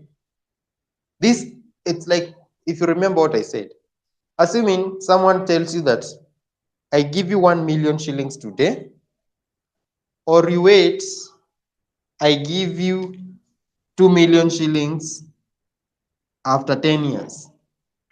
I either give you 1 million shillings today, or you can wait, I give you 2 million shillings after 10 years. Which one is better? And we said, holding other factors constant, because there are other factors that can influence your decision. Maybe you are going through a difficult time and you don't care what you're going to get after 10 years, but holding other factors constant, just look at the 1 million now and the 2 million after 10 years. You said you would rather go for the 1 million because this it may be if you determine what is the present value of 2 million shillings expected in future, because remember, this 1 million is in present value terms. This one is in present value. Present value means now. But this 2 million is in future value. This one is in future value. If an amount was be received in future, we say it is in future value form. If it's been received or paid today, we say it's in present value terms. So before you make your decision on whether to go for the 1 million or the 2 million, you're supposed to ascertain what is this 2 million in present value terms, because I'm being promised the 2 million in future value terms. But what is the present value of this 2 million in present value terms? That is, you bring it to present value terms. See, tumeanza kurecord. Oh, okay, yeah. So that was earlier. So what is this in present value terms? So when you ascertain the present value of these 2 million, that is bringing it in present value form, you may realize that it is 0.8 million. So if it is 0.8 million, you will say, I would rather go for the 1 million shillings today. Yeah, are we together? You would rather go for the 1 million shillings today, but you cannot compare 1 million and 2 million. Those two figures are not comparable because one is in present value terms The other one is in future value terms. You cannot compare an amount in present value terms with an amount in future value terms. If you want to have a fair comparison, or if you want to form an even ground for comparison, you must either take this 1 million to future value or bring this 2 million to present value. And the most important thing, it is bringing, okay, either way can work. So, but you must compare the two amounts in same form, either in present value terms or in future value terms. And that is where now the concept of time value of money comes in, determining either the future value of an amount or the present value of an amount. Now, let's say something now about the time value of money. So time value of money, we've said here we have present value,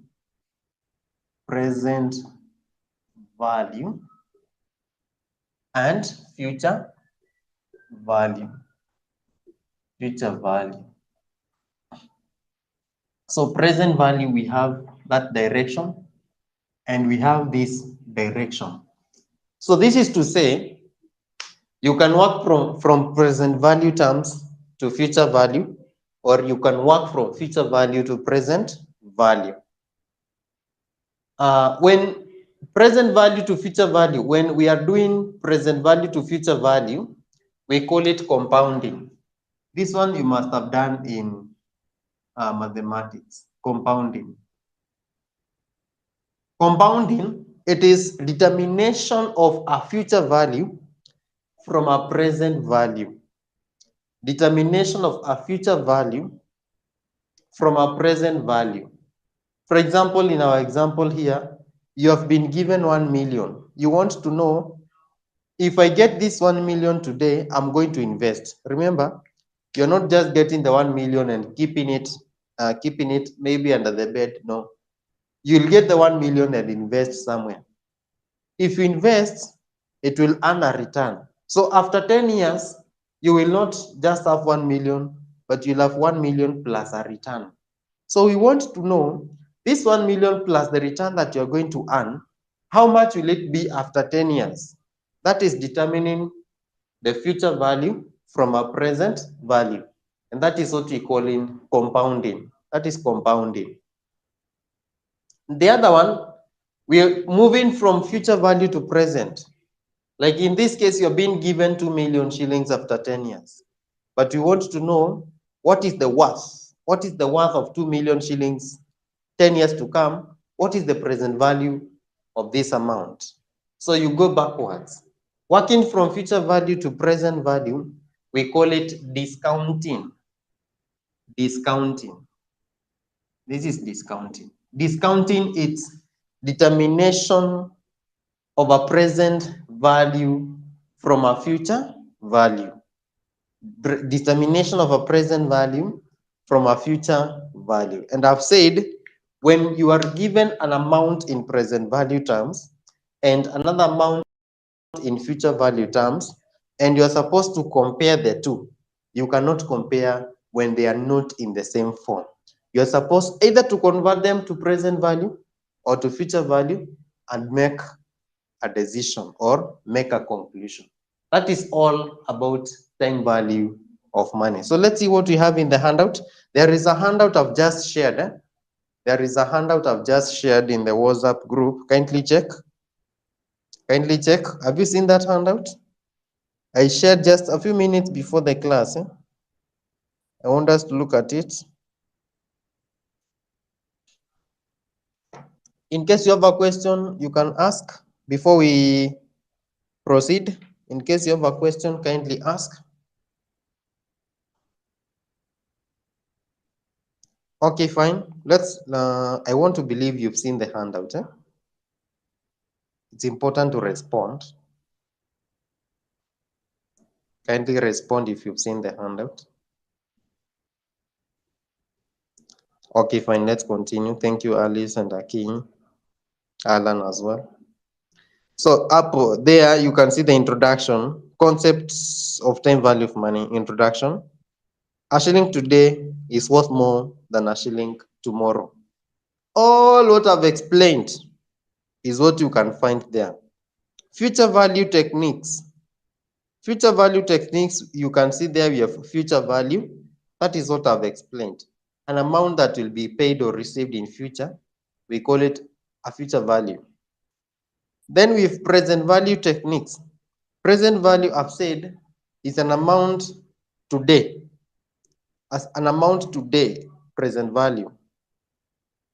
Compounding techniques, but I'm not saying you are going to make sure you go through this, the theory part, at your own free time. But this is what I've just summarized. There is no need of repeating. I just want us to walk through.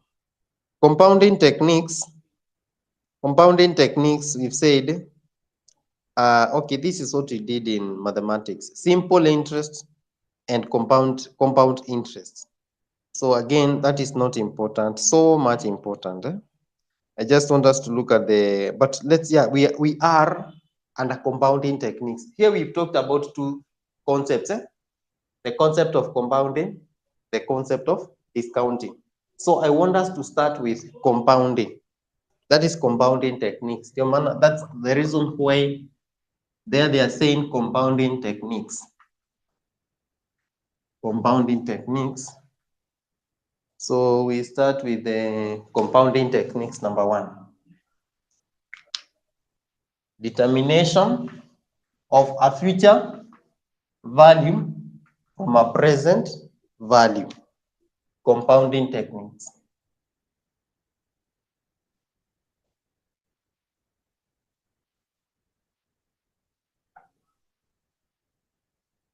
Compounding techniques. Now, we start with future value of a lump sum.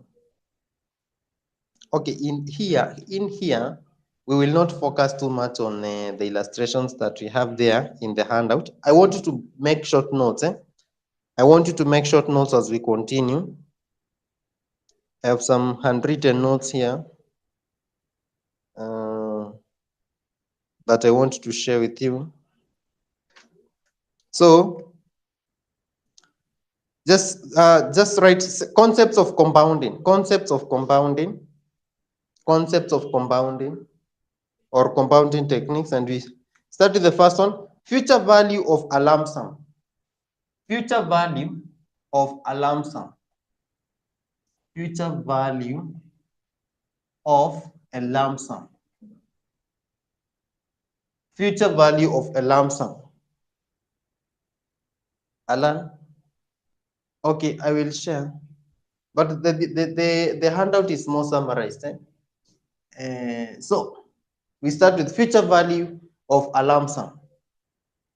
Now, when you talk about, the most important thing here to understand is what is a lump sum? What is a lump sum? A lump sum, this is an amount that is received or paid once.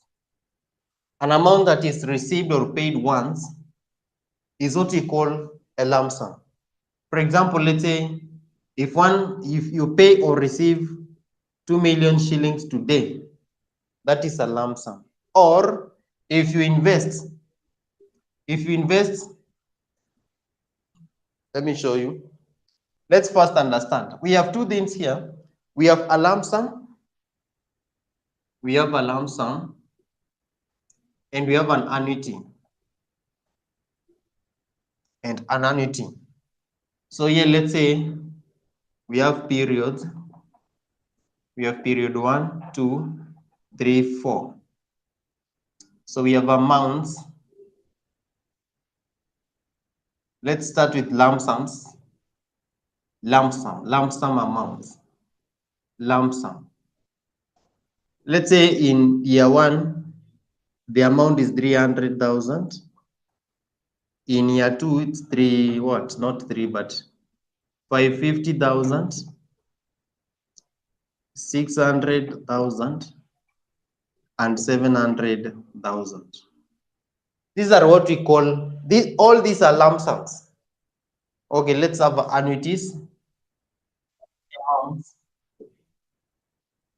amounts, these are like installments. They are equal 400,000, 400,000, 400,000, 400,000. So annuities, they are equal amounts received or paid regularly. Equal amounts received or paid regularly. And we say, when we say regularly, we are saying it's either monthly, weekly, semi-annually, yearly, quarterly. That means like every month you are paying or receiving 400,000. That is an annuity. Or each year you are paying or receiving 400,000. That is an annuity. Equal amounts received or paid regularly. Lump sum amounts. Lump sum amounts, you're saying this is an amount which is received or paid once. They do not repeat themselves. For example, in year 1, you'll receive 300,000. In year 2, you're getting 550 or paying or 550. Year 3, 600. Year 4, 700. Maybe let's say year 5, 300,000. You cannot say that since 300,000 is appearing twice, that it is an annuity. No, it is not an annuity because it has not been received regularly. You've received 300,000 after some other cash flows have been received here. Are we together? So all these are lump sums. All these are lump sums. However, if, for example, if you get 300,000 here and 300,000 here, we have two 300,000 that follow each other, this one and this one. This one will be referred to as an annuity. This is an annuity. Year 1 and year 2, or period 1 and period 2, we have an annuity of 300,000 because they follow each other. Yeah. But if the 300,000 occurs after, let's say, for example, here we have 700,000 and here we have 300,000. So in year 1 and year 3, we have 300,000. These are not annuities, they are lump sums because in between them, there is a figure that is different from them. I want to believe that is very clear. That is clear, a lump sum and an annuity. This is a concept that we are going to use a lot in financial management. And that is why I want you to be able to differentiate lump sums and annuities. Again, so this was 6. Let's say this was what? This was 500. Let's say now, yeah, 300,000 there. 300, yeah, let's say 300,000 here. So in year 4 and year 5, the 300,000 becomes an annuity because they follow each other. We have two 300,000s that follow one another. So they are annuities. So I want to believe that is clear. That's okay? Okay, fine, let's proceed. So we now looking at future value of a lump sum, future value of this kind of cash flows, future value of this kind of cash flows. So when you want to determine the future value of a lump sum, future value of a lump sum, future FV, its future value of a lump sum is equals to present value, or let's say principal, what you are used to, principal times 1 plus r power n. Principal times 1 plus r power n. And this is what you call present value. Present value. This principal figure here is what we call present value. Let's see. Let's see what we have in the handout there. Check what we have there. Where are we? Where are we? Future value of future value of a lump sum should be there. If you look at the handout, you'll see using tables to find future. No. Equation for finding future values of a single amount is derived as follows. how it is derived is not so much important to us. The most important thing is this. Yeah, this is how we get the future value of a lump sum. Future value of a lump sum is equals to principal into brackets present value times 1 plus r power n. This factor here, this factor 1 plus r power n is called what? Future value is called future value interest factor. This one is called future value interest factor. Future value interest factor. That factor is called future value interest factor. This one is very important. 1 plus r into bracket power n. So here we can say where FV is future value, R is the discounting, or not discounting rate, but rate of return. Rate of return. It's important for you to write this formula. Just write this, just write that.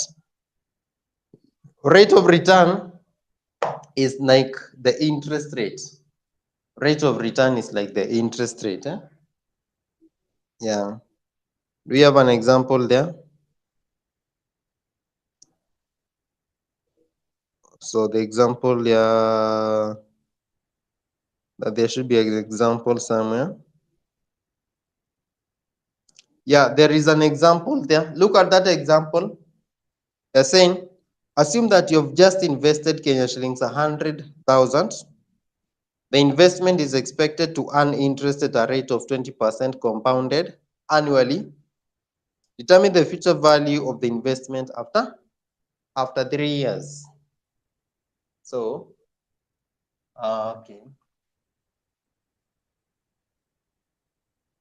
Let's look at that. We are doing that illustration, that example. We're saying, assume that you have invested shillings 100,000. That is the present value. That is the principal. The principal amount, which is present value amount, is Kenya shillings 100,000. 100,000. Then the investment is expected to earn interest at the rate of R is 20% per annum. This per annum is very important.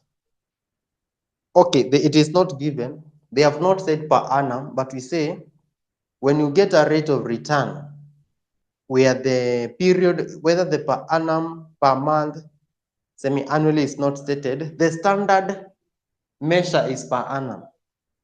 So unless it is specified like semi-annually or what, you should take it as per annum rate.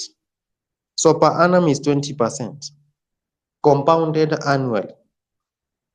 Determine the future value of the investment after 3 years.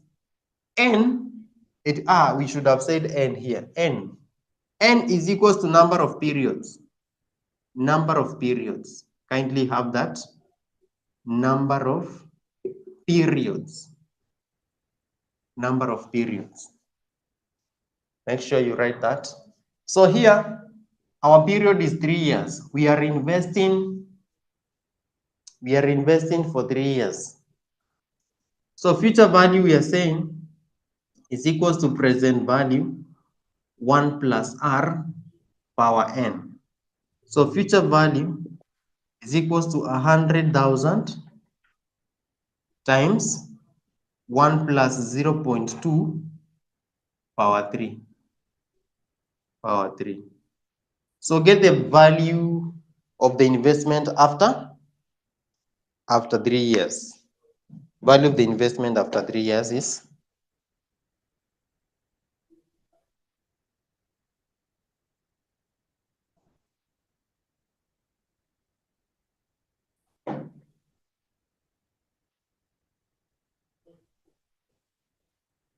how much are you getting? There are people No, but you must be knowing how to put this power 3 in calculators. Anyone who doesn't know, you will be assisted. Now, for example, we have two answers here. We have 172,800 and we have 106,120. Alice, I'm doubting your answer. At a rate of 20%, even in the first year, we are going to earn 20,000. Because first year one, we will say 20% times this, times 100,000. That is 20. That means it's more than 106,000. So 178, probably 172,800. 172,800. Alice, repeat your calculation. Okay, yeah, 172,800. That is what you're supposed to do. Another method of getting this. Another method of getting this is or. So here you say or a very long method. You'll say period here. Period 1, 2, and 3. Amount.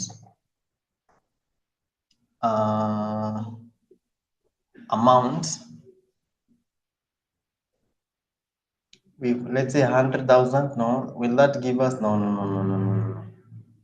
No, that is the only way. Okay. The other method is where we say, but this one is very long. Where you say here it's 1 plus 0.2. The figure that you'll get here, you bring it here. Then you continue. But that will not apply in this case because we are only investing 1.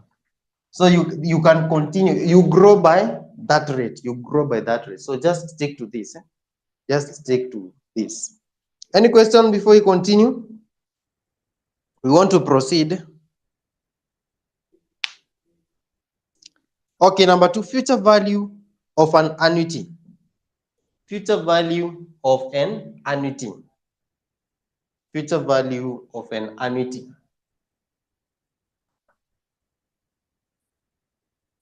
Future value of an annuity, and you have seen how we get the future. I've explained what's an annuity. Future value of annuity. Future value of annuity. Now, a future value of an annuity, just like we've said, you get the annuity. It's an annuity when the amount occurs repetitively, but regularly. So future value of an annuity is computed as follows. Without wasting a lot of time, future value of annuity is equals to the annuity. You get the annuity amount times annuity amount times. So we have the future value annuity factor. The future value annuity factor, you say 1 plus r power n minus 1 over r. That's how we get the future value of an annuity. 1 plus r, and write these formulas because the way they are in the handout. Okay, they are very much simplified in the handout. Just write what I'm writing on the board. Yeah, it's there, but write. Future value of an annuity is equals to annuity times 1 plus r into brackets power n minus 1 over r. This factor here, the factor 1 plus r power n minus 1 over r is called future value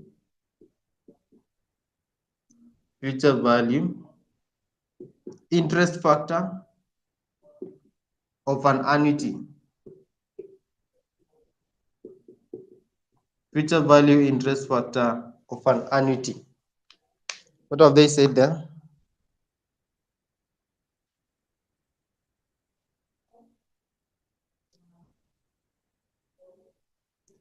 Future value interest factor of an annuity. Future value interest factor of an annuity. This one. Now, we have tables.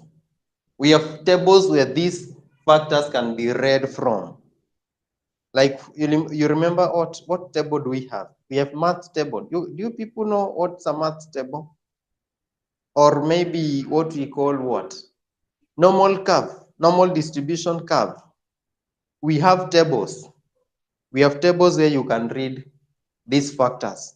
When we go to discounting, I'm going to share the tables so that we can see. But for future values, the tables for compounding, it's not widely used in financial management. So just get these formulas right. Yeah. So any question here? There is nothing to explain. We know R is the rate of return or the interest rate. N, it's the number of periods. So there is nothing to explain. Let's go to what? Let's have an illustration. Do we have an illustration there? From the above example, there is a statement that says no. We have an example. What is the value of shillings 100,000 investment annually at the beginning of each of the next 5 years at an interest of 12%? Are you there? Have you seen that example? And finding future value of an annuity. Oh, that's due. Sorry. What is the value of 100,000 investment annually at the beginning? That's an annuity due. We are coming to that. I want us to have an illustration on the illustration on future value of an annuity.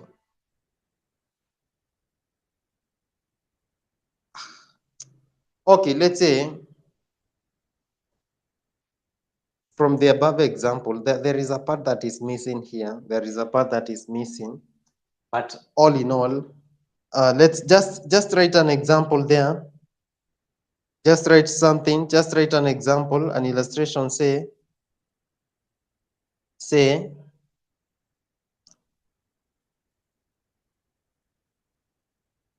an investor intends to invest. An investor intends to invest shilling 60,000 at the end of each year for 4 years. An investor intends to invest shilling 60,000 at the end of each year for 4 years. At the end of each year for 4 years. Full stop and say, the investment will earn interest. The investment will earn interest at a rate of 20%. The investment will earn interest at a rate of 20%, compounded annually. The investment will earn interest at a rate of 20%, compounded annually. Compounded annually. Full stop. Determine the future value. Determine the future value of the investment. Determine the future value of the investment after 4 years. Determine the future value of the investment after 4 years. Determine the future value of the investment after 4 years. After 4 years. Now,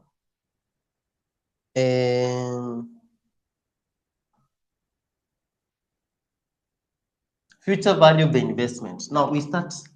This is how you should be approaching these questions. You first analyze the question. For example, here we are saying amount to invest is 60,000 at the end of each year. So annuity. We say annuity. Shillings 60,000. Annuity shillings 60,000 at the end of each year for 4 years. period is 4 years. 4 years. Then the investment will earn interest at the rate of 20%. So 20% per annum. So we want the value of the investment after 4 years. So future value of annuity is equals to the annuity times 1 plus r power n minus 1 over r. So here you say 60,000 times 1 plus 0.2 power 4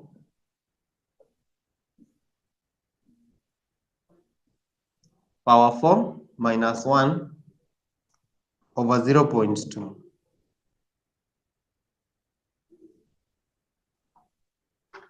So get the value of the investment after 4 years.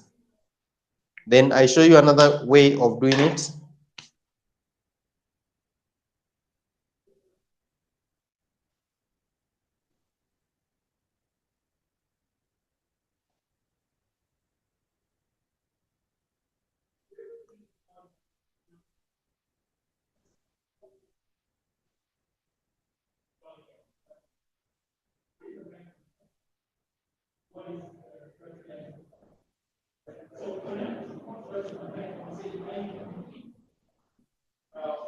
Get the answer, get the answer, get the answer.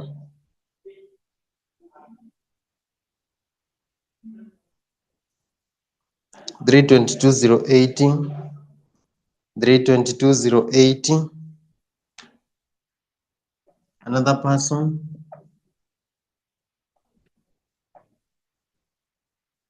322,080. Another person. Alice, okay, that's fine. Now, there is another way of doing this question. So this is now, you say period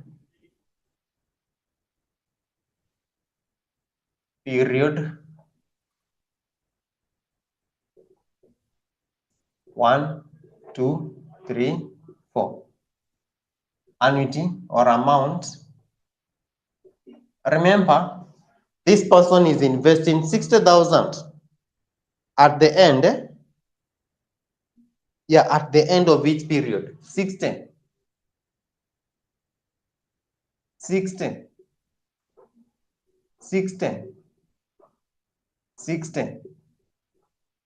At the end of each period, this person is investing 60. So here you say 1 plus r power n. If we want to treat each amount as a lump sum, then here we will have future value. So here we will have 1 plus r. This is 0.2. 1 plus 0.2. 1 plus 0.2. 1 plus 0.2. 0.2. 1 plus 0.2. So before that, we've not put n. That is what I want to illustrate here.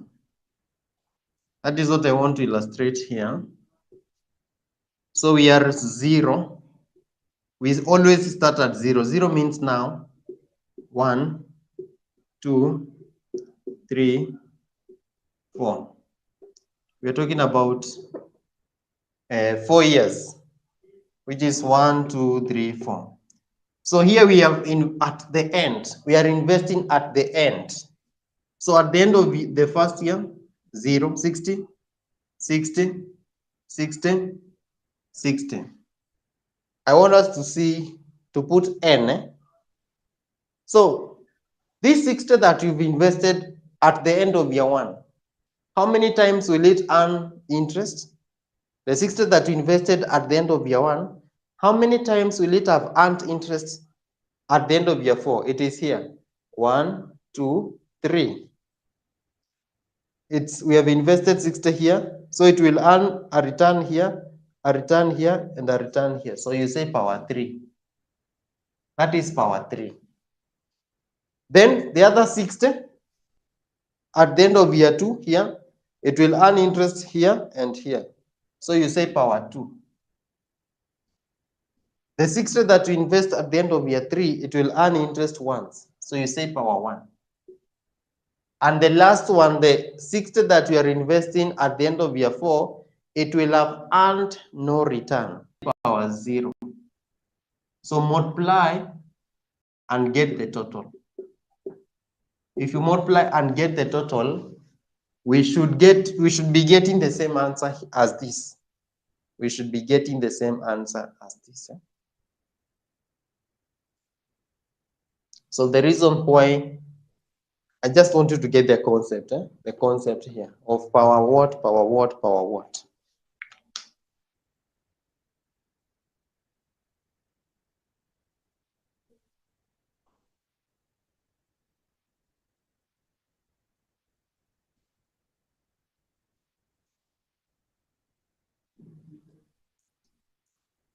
So 103,680 must be the first one. 103,680. 103,680. 86,400.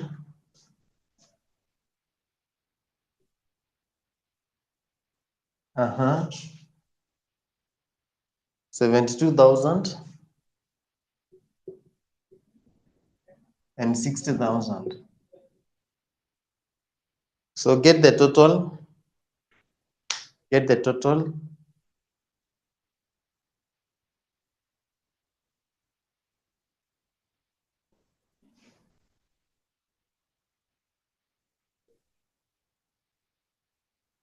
$322,088. Yeah.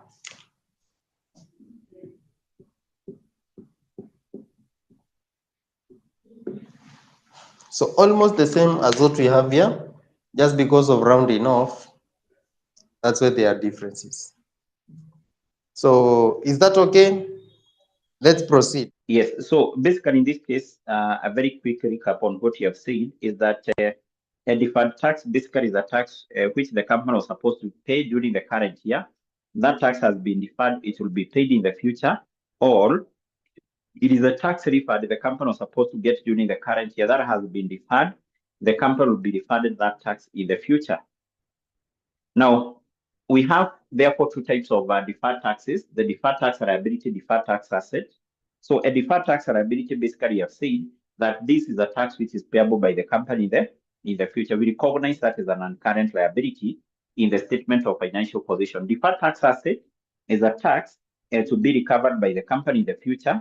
This one is recognized as an uncurrent asset. Now, on the other hand, we have said a deferred tax basically arises as a result of the difference between the accounting profit and the taxable profit. If these two profits are different, the accounting profit and taxable profit, that give rise to deferred tax. And basically, I've said the taxable profit is a profit which is computed by the company based on the existing tax laws. The accounting profit, this is a profit which is computed using the accounting standards and also the various accounting policies adopted by the company. Accounting policies include things like the methods of depreciation, how is the company depreciating its assets, and so on. So therefore, if these two profits are different, basically we are saying that will give rise to deferred tax. And basically what we were looking on this small illustration here, we have said that we assume the taxable profit of the company is 30 million. The accounting profit or the profit before tax is 40 million. The tax rate applicable to this company is 30%. And then what you're required to do is we compute the deferred tax. Now, we have said that for us to be able to compute the deferred tax, the first thing we need to do is to determine the tax which was supposed to be paid during the current year. The tax which was supposed to be paid by our company should be 30% of its profit. And basically, in this case, I've said, when we talk about profit generally, we are referring to the accounting profit. The accounting profit in this case is how much? 40 million. So the profit, the tax which was supposed to be paid will be 30% of the profit, which is basically 40 million. That will give us 12 million. But now we then need to ask ourselves, is this the actual tax to be paid by our company? Is this the actual tax to be paid by our company? Automatically, no. Because you can see we have the taxable profit. In other terms, this taxable profit is different from this. So therefore, the actual tax to be paid by our company here would be 30% of the taxable profit. The taxable profit is what? Is 30 million. And that basically will give us what? Will give us 9 million. Now, the difference between these two figures there, the tax the company was supposed to pay, and the actual amount of tax to be paid by our company here, that is 3 million. 3 million, we refer to this as a deferred tax. We refer to that as what? As a deferred tax. Deferred tax, why? This, you can see during the current year, the year 2024, our company was supposed to pay a tax of 12 million. But the actual tax will be paid would be 9 million. This one being the accounting profit and taxable profit are different. It basically means that during the current year, the company has paid less tax than what it was supposed to pay. Now, this one will be known as a deferred tax liability. Will be known as a deferred tax what? Liability. Will be known as a deferred tax what? Liability. The tax the company was supposed to pay during the current year, but because the taxable profit is less than the accounting profit, this tax has been deferred, and basically it will be paid in the future. Now, as an accountant, the moment you are preparing the income statement, what you need to do, the moment you are to prepare the income statement here, the income statement, you should always start with the profit, or actually, once you have this profit before tax, like in our case, the profit before tax is 40 million. So to this, you come and you less the current tax. The current tax is the actual tax to be paid. The actual tax to be paid, this is basically what you refer as the current tax, and that is 9 million here, 9 million, 9 million. Also, you can see during the current year, our company has paid less tax with 3 million. Now, what you need to do as an accountant, in accordance with something called the prudence concept, you need to set aside 3 million from the profit of the current year to be used in terms of paying these taxes, tax in the future. That is in accordance with the prudence concept. Remember what prudence concept requires, that if you expect a loss to be, if you expect to incur a loss in the future, you need to provide for it today. You need to provide for it what? Today. So we make a provision for 3 million. To make a provision basically means that from this profit, we will set aside 3 million to pay the tax which the company was supposed to pay during the current year, but it has been deferred. It will be paid in the future. So basically, this one we refer to it as a deferred tax what? Expense. A deferred tax what? Expense. So that is not necessarily the tax which has been paid, but basically what we are doing, we are creating a provision. We are creating a provision. We know what is a provision. A provision, even from your salary, is where you set money aside to do something, to undertake a project you want to do what? To undertake in the future, or you want to implement in the future. So therefore, this is not a tax which was necessarily paid, but the reason why we are deducting that from the profit is purely to do what? To create a provision, to set aside 3 million to be used in terms of paying the taxes which are expected to be paid in what? In the future. In what? In the future. Now, in this case, or basically this difference between the accounting profit and taxable profit, that difference, the difference between the accounting profit and taxable profit, can actually be classified into two main categories. We have something called the permanent difference, and then number two, we have something called the timing difference. The timing what? Difference. So what do you mean by the timing difference and the permanent difference? Which we are saying is that difference between accounting profit and taxable profit. Now, first of all, when we talk about the permanent difference, this is actually the difference between these two profits. The difference between accounting profit and taxable profit, and what causes this difference? This difference is basically occasioned or basically caused by taking into account what? Certain items of incomes and expenses in the computation of this profit, in the computation of accounting profit, but those items are not taken into account in the computation of taxable profit. In the computation of taxable what? A profit. In the computation of taxable what? A profit. So this one is caused by taking into account certain items of incomes and expenses, items of incomes and expenses, items of incomes and expenses only in the computation of the taxable what? A taxable profit, but those items are not taken into account in the computation of taxable profit. And automatically, you know which are these items. Which are these items of incomes and expenses? These items are non-taxable incomes and disallowable expenses or non-deductible expenses. For example, what we know in computing the accounting profit, we may take into account expenses such as penalties, fines, amortization of assets. So all these are expenses, penalty, fines, and amortization. So we take into account all those particular expenses in the computation of accounting profit. But basically what we know in taxation is that those expenses are non-deductible or they are disallowable expenses. That's basically what we know.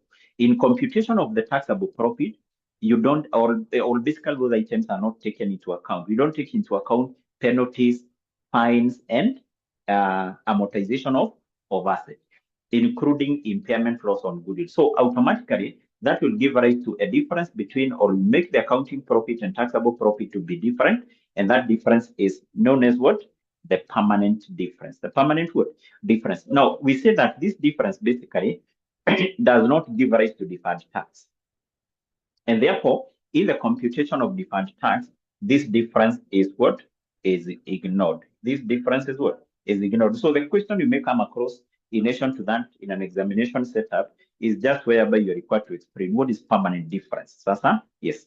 Now, on the other hand, when we talk about the timing difference, this is the difference which is occasioned by taking into account items of incomes and expenses, items of incomes and expenses in the computation of two profits, the accounting profit and taxable profit, but in different accounting period. But in what? Different accounting period. Different accounting what? Period. Different accounting period. For example, in this case, you may be told that a company incurred a certain expense in the year 2024, and this expense will be taken into account or will be used in the computation of accounting profit, maybe during the year 2024. But this expense will only be treated as allowable expense, will only be treated as allowable expense maybe in the year 2026. So meaning that this expense will be used in the computation of the two profit, but in different accounting period. In computing the accounting profit, it will be considered in the year 2024. In computing the taxable profit, it will be considered in which year? 2026. Now, this is basically the difference which gives rise to deferred tax. Is the difference which gives rise to the deferred what? To the deferred tax. So the timing difference basically is the difference which gives rise to what? Is the difference which gives rise to the deferred what? Which gives rise to the deferred tax. Give rise to deferred tax. As Anne is asking what? Assuming practically the company has excess what? Excess refund claim from KRA. Is the deferred tax asset? Is this a deferred tax asset? Is this a deferred tax asset? It all depends. Basically, if a company has a tax refund claim, so the company is claiming a tax refund. A tax refund claim is usually an asset. Is usually what? An asset. That is the first thing. But if, for example, you expect to recover this, or maybe you automatically, does KRA refund? Yes, maybe if you have the necessary documents, you can refund. But in most of the cases, you offset that maybe against the future what? Taxes. So usually we treat that as a deferred tax asset in case that amount of money is expected to be refunded beyond, for a period beyond 1 year. For a period beyond what? Beyond 1 year. But essentially, a claim for a tax refund is usually an asset. Is usually what? An asset. Yes. Now, in this case, I want us to look on some few terms. Basically, we're going to come across in the computation of deferred tax. We look on some few terms here. Definition of terms. These are also terms you may be required to define in an examination setup. Definition of terms. So the first term here is something called the carrying amount, abbreviated as CA, carrying amount. So what is CA? So this is the value of asset or liability in the statement of financial position. So that particular value at which an asset or liability is recorded in the statement of financial position, we refer to it as the carrying amount. We refer to that as what? Carrying amount. For example, we know that items of PP are recorded here at their net book value. So the value at which an asset or liability will be recorded in the statement of financial position is the carrying amount. Number two, we have the tax base. Tax base basically is the value of an asset or liability for tax purpose. For tax purpose. For tax what? Purpose. Let me give a good example of maybe an asset which qualify for investment deduction, or for an asset which qualify for what? For investment allowances. This is something you did in PFT. There are those assets which qualify for capital allowances. Now, if you happen, for example, to own such an asset which qualify for investment or capital allowances, and basically you sell that asset. You sell what? You sell that asset. For you to be able to determine the amount which you're going to treat as a taxable income, or the amount which you're going to treat as deductible expense, you take the sales proceeds minus the written down value. Minus the written down what? The written down value. There is a name, I think, which was given to this in taxation. I think trading, are they called trading receipt? Yes, something like that. So the difference between the sales profit and the written down value. So that amount is the one which is allowable or deductible in taxation. So therefore, in computing that amount which will be allowable or deductible in taxation, what do we consider as far as this asset is concerned? The written down value. So therefore, tax base is the value of an asset or liability for tax purpose. So the other term is temporary difference. Temporary difference. Now, temporary difference, abbreviated as TD, this is the difference.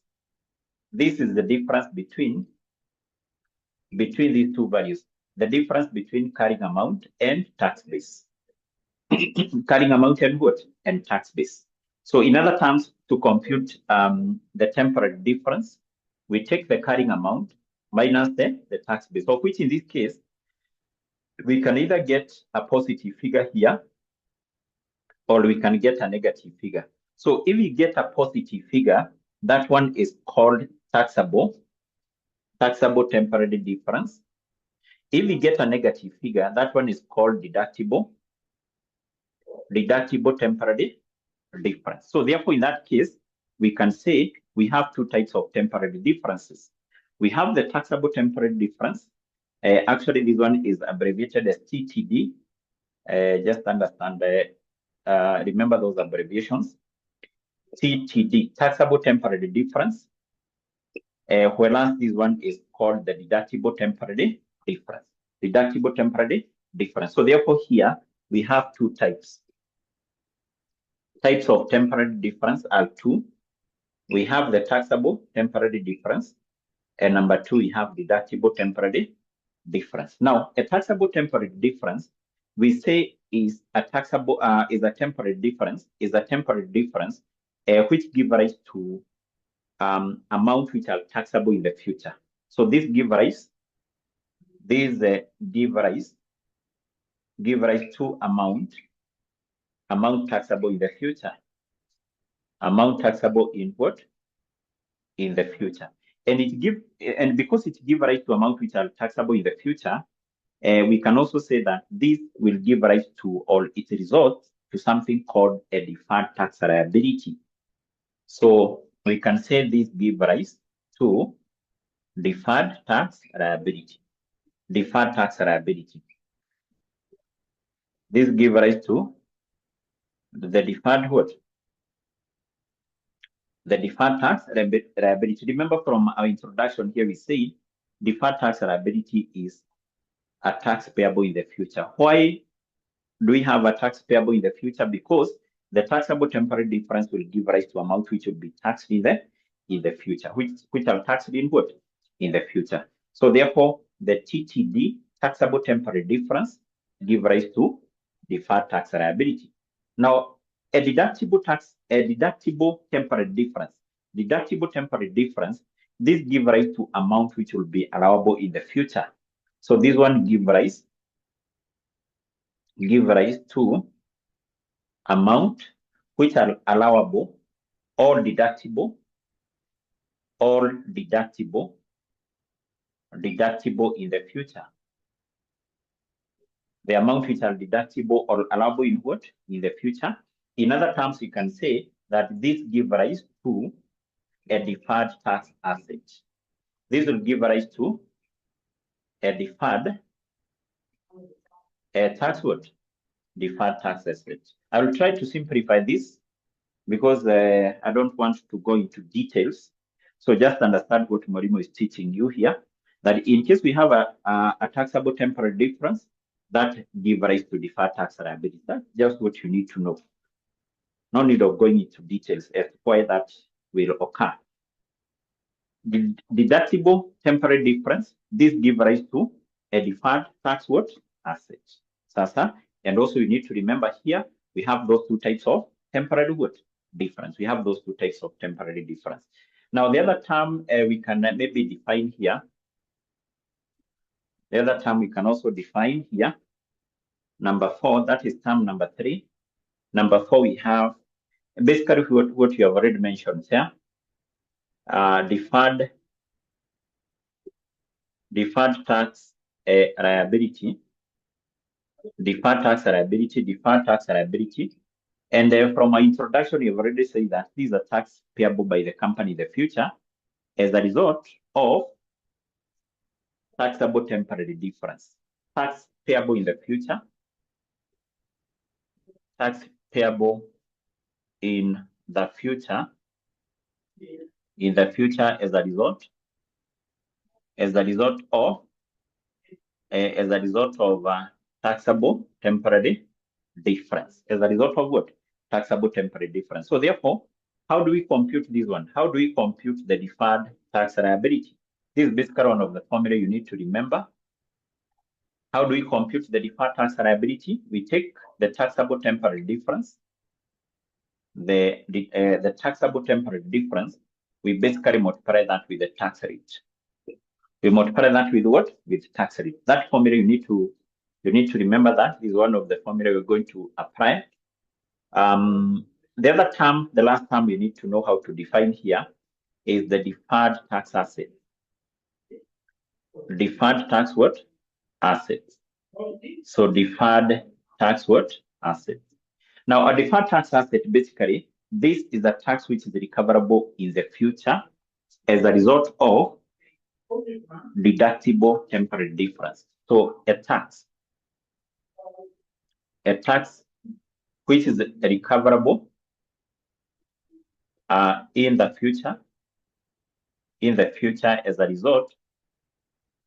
as a result of deductible temporary difference. As a result of deductible temporary what? Difference. As a result of deductible what? Temporary difference. So therefore, to compute the deferred tax asset, so this is the formula which we use. We take the deductible temporary difference.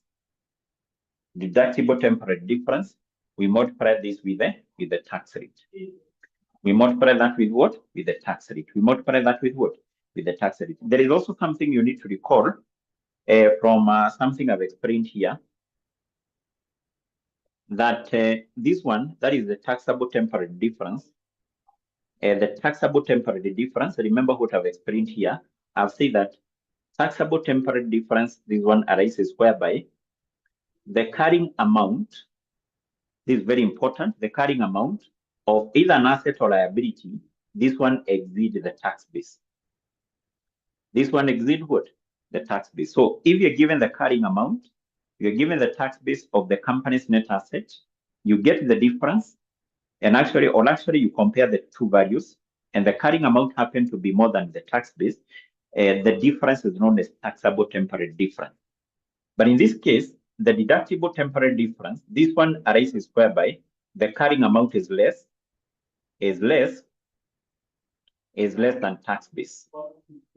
Is less than what? Is less than tax base. So if the carrying amount is less than tax base, the difference between the two values, carrying amount and tax base, is known as deductible temporary difference. And actually we use that deductible temporary difference to do what?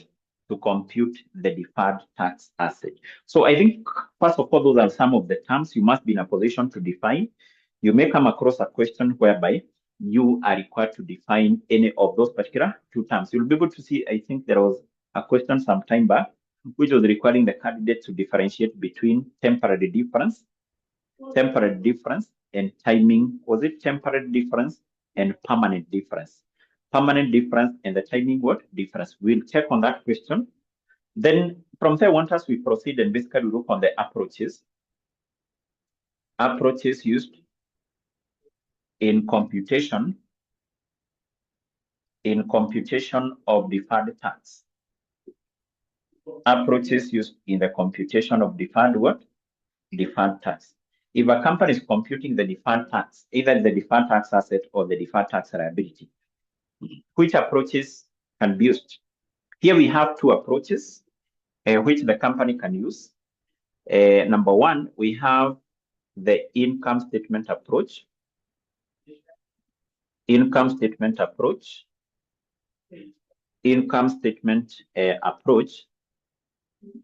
Now, under this particular approach here, the deferred tax is basically computed using the difference between the taxable profit and the accounting profit. So here we can say the deferred tax is computed using the difference between accounting profit and what? And taxable profit. And I hope you can be able to recall this difference between accounting profit and taxable profit, we have said is broadly classified into two: the timing difference and the permanent difference. But in this case, we have said that the permanent difference is ignored for the purpose of computing the deferred tax. So therefore, the difference which is considered here is the timing difference. In other terms, we can say that under this approach, we compute the deferred tax using the timing difference. We compute the deferred tax using the timing difference. Now, this particular method here is not recommended by this standard. So we can say IAS 12 does not recommend the use of this method, does not recommend use of this what method. For example, if you check on the questions which are tested nowadays, they always require you to use the other method, the other approach.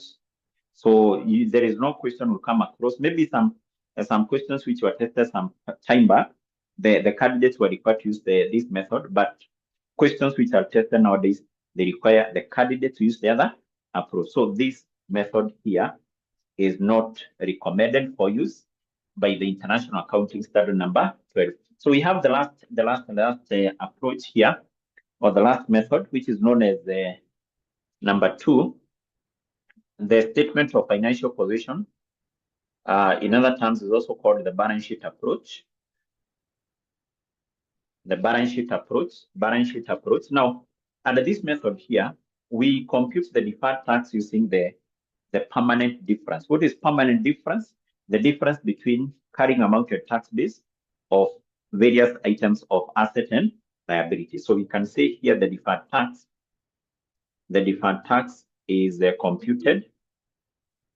is computed using the temporary difference.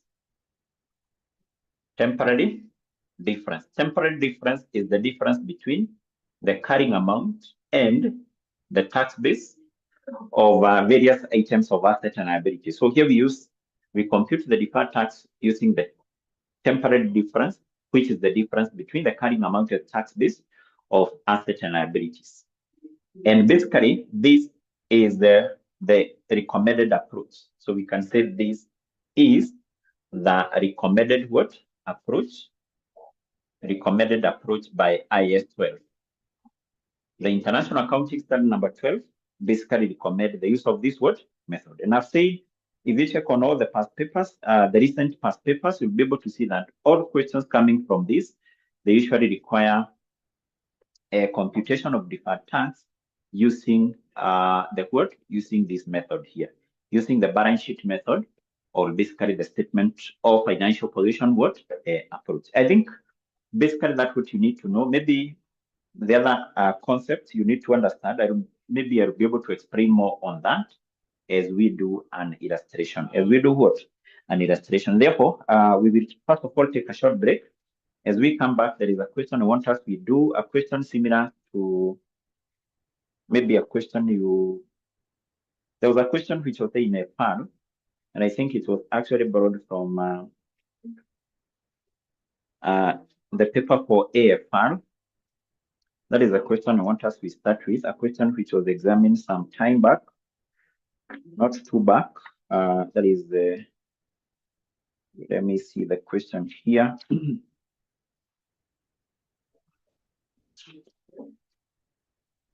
Yes, so this is which sitting is this? November 2019, that is the question we are going to start with. Not actually, I'm saying these are questions which you came across in a PAL, CP intermediate level, because I think it was tested there. So November 2019,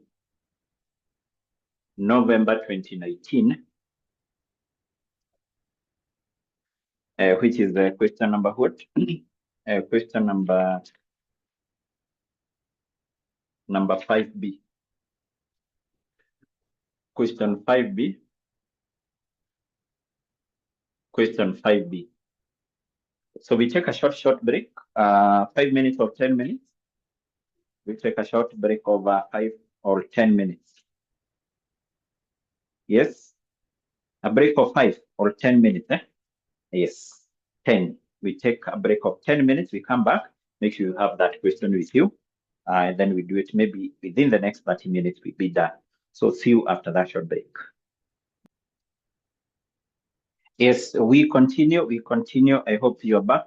Let's continue. Let's continue. Let's continue.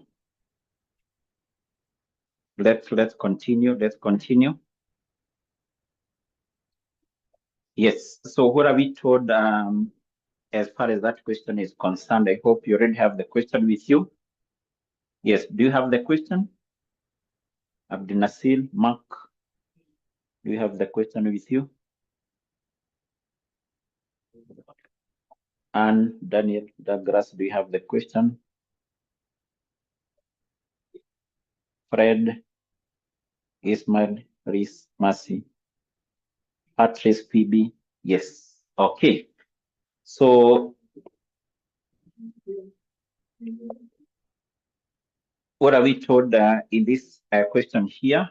That is question number 5B. So the question is, Mafuta Limited has a deferred tax liability as at 1st of October 2018 of shillings 400 million.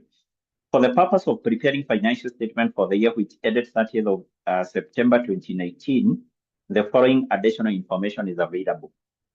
So basically we have number one, you told the company is available for sale financial assets with a carrying amount of 80 million and financial assets at fair value through profit and loss of 40 million.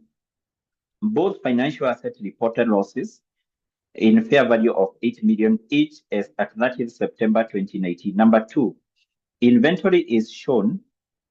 Inventory is shown at the road of the cost and the net realizable value. The cost is that 200 million, while the net realizable value is that 120 million. Number three, can someone share that question in the class WhatsApp group? Someone to share that question. Orangi, make sure you have those past papers with you. Make sure you have those past papers with you. Yes, number 3, we are told receivables had a carrying amount of 2,000 million after making allowance for doubtful debt of 80 million and an exchange gain of 60 million, which is not yet realized.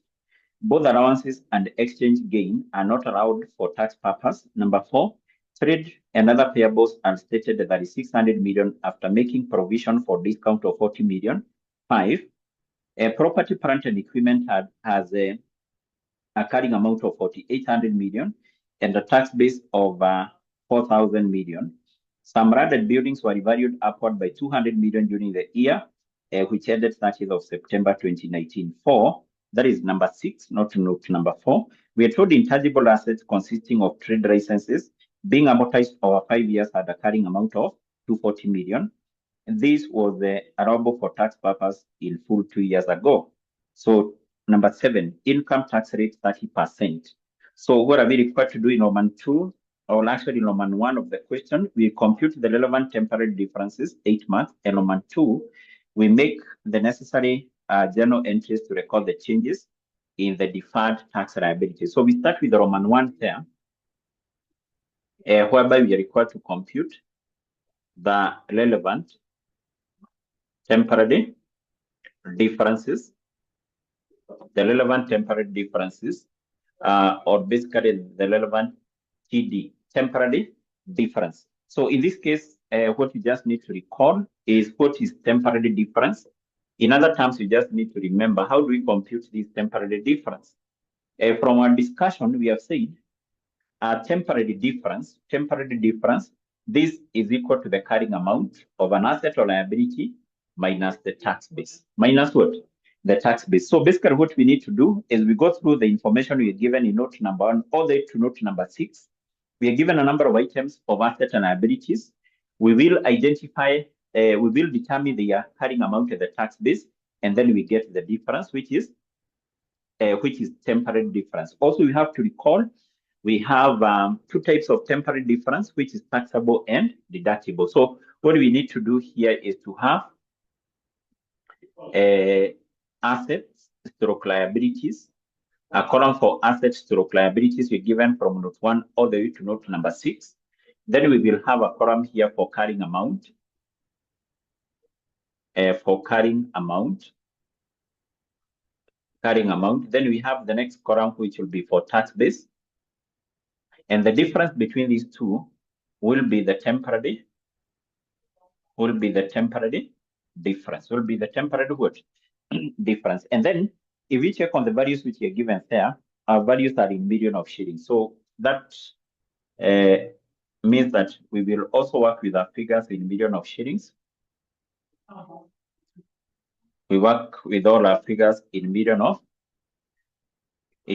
shillings like that.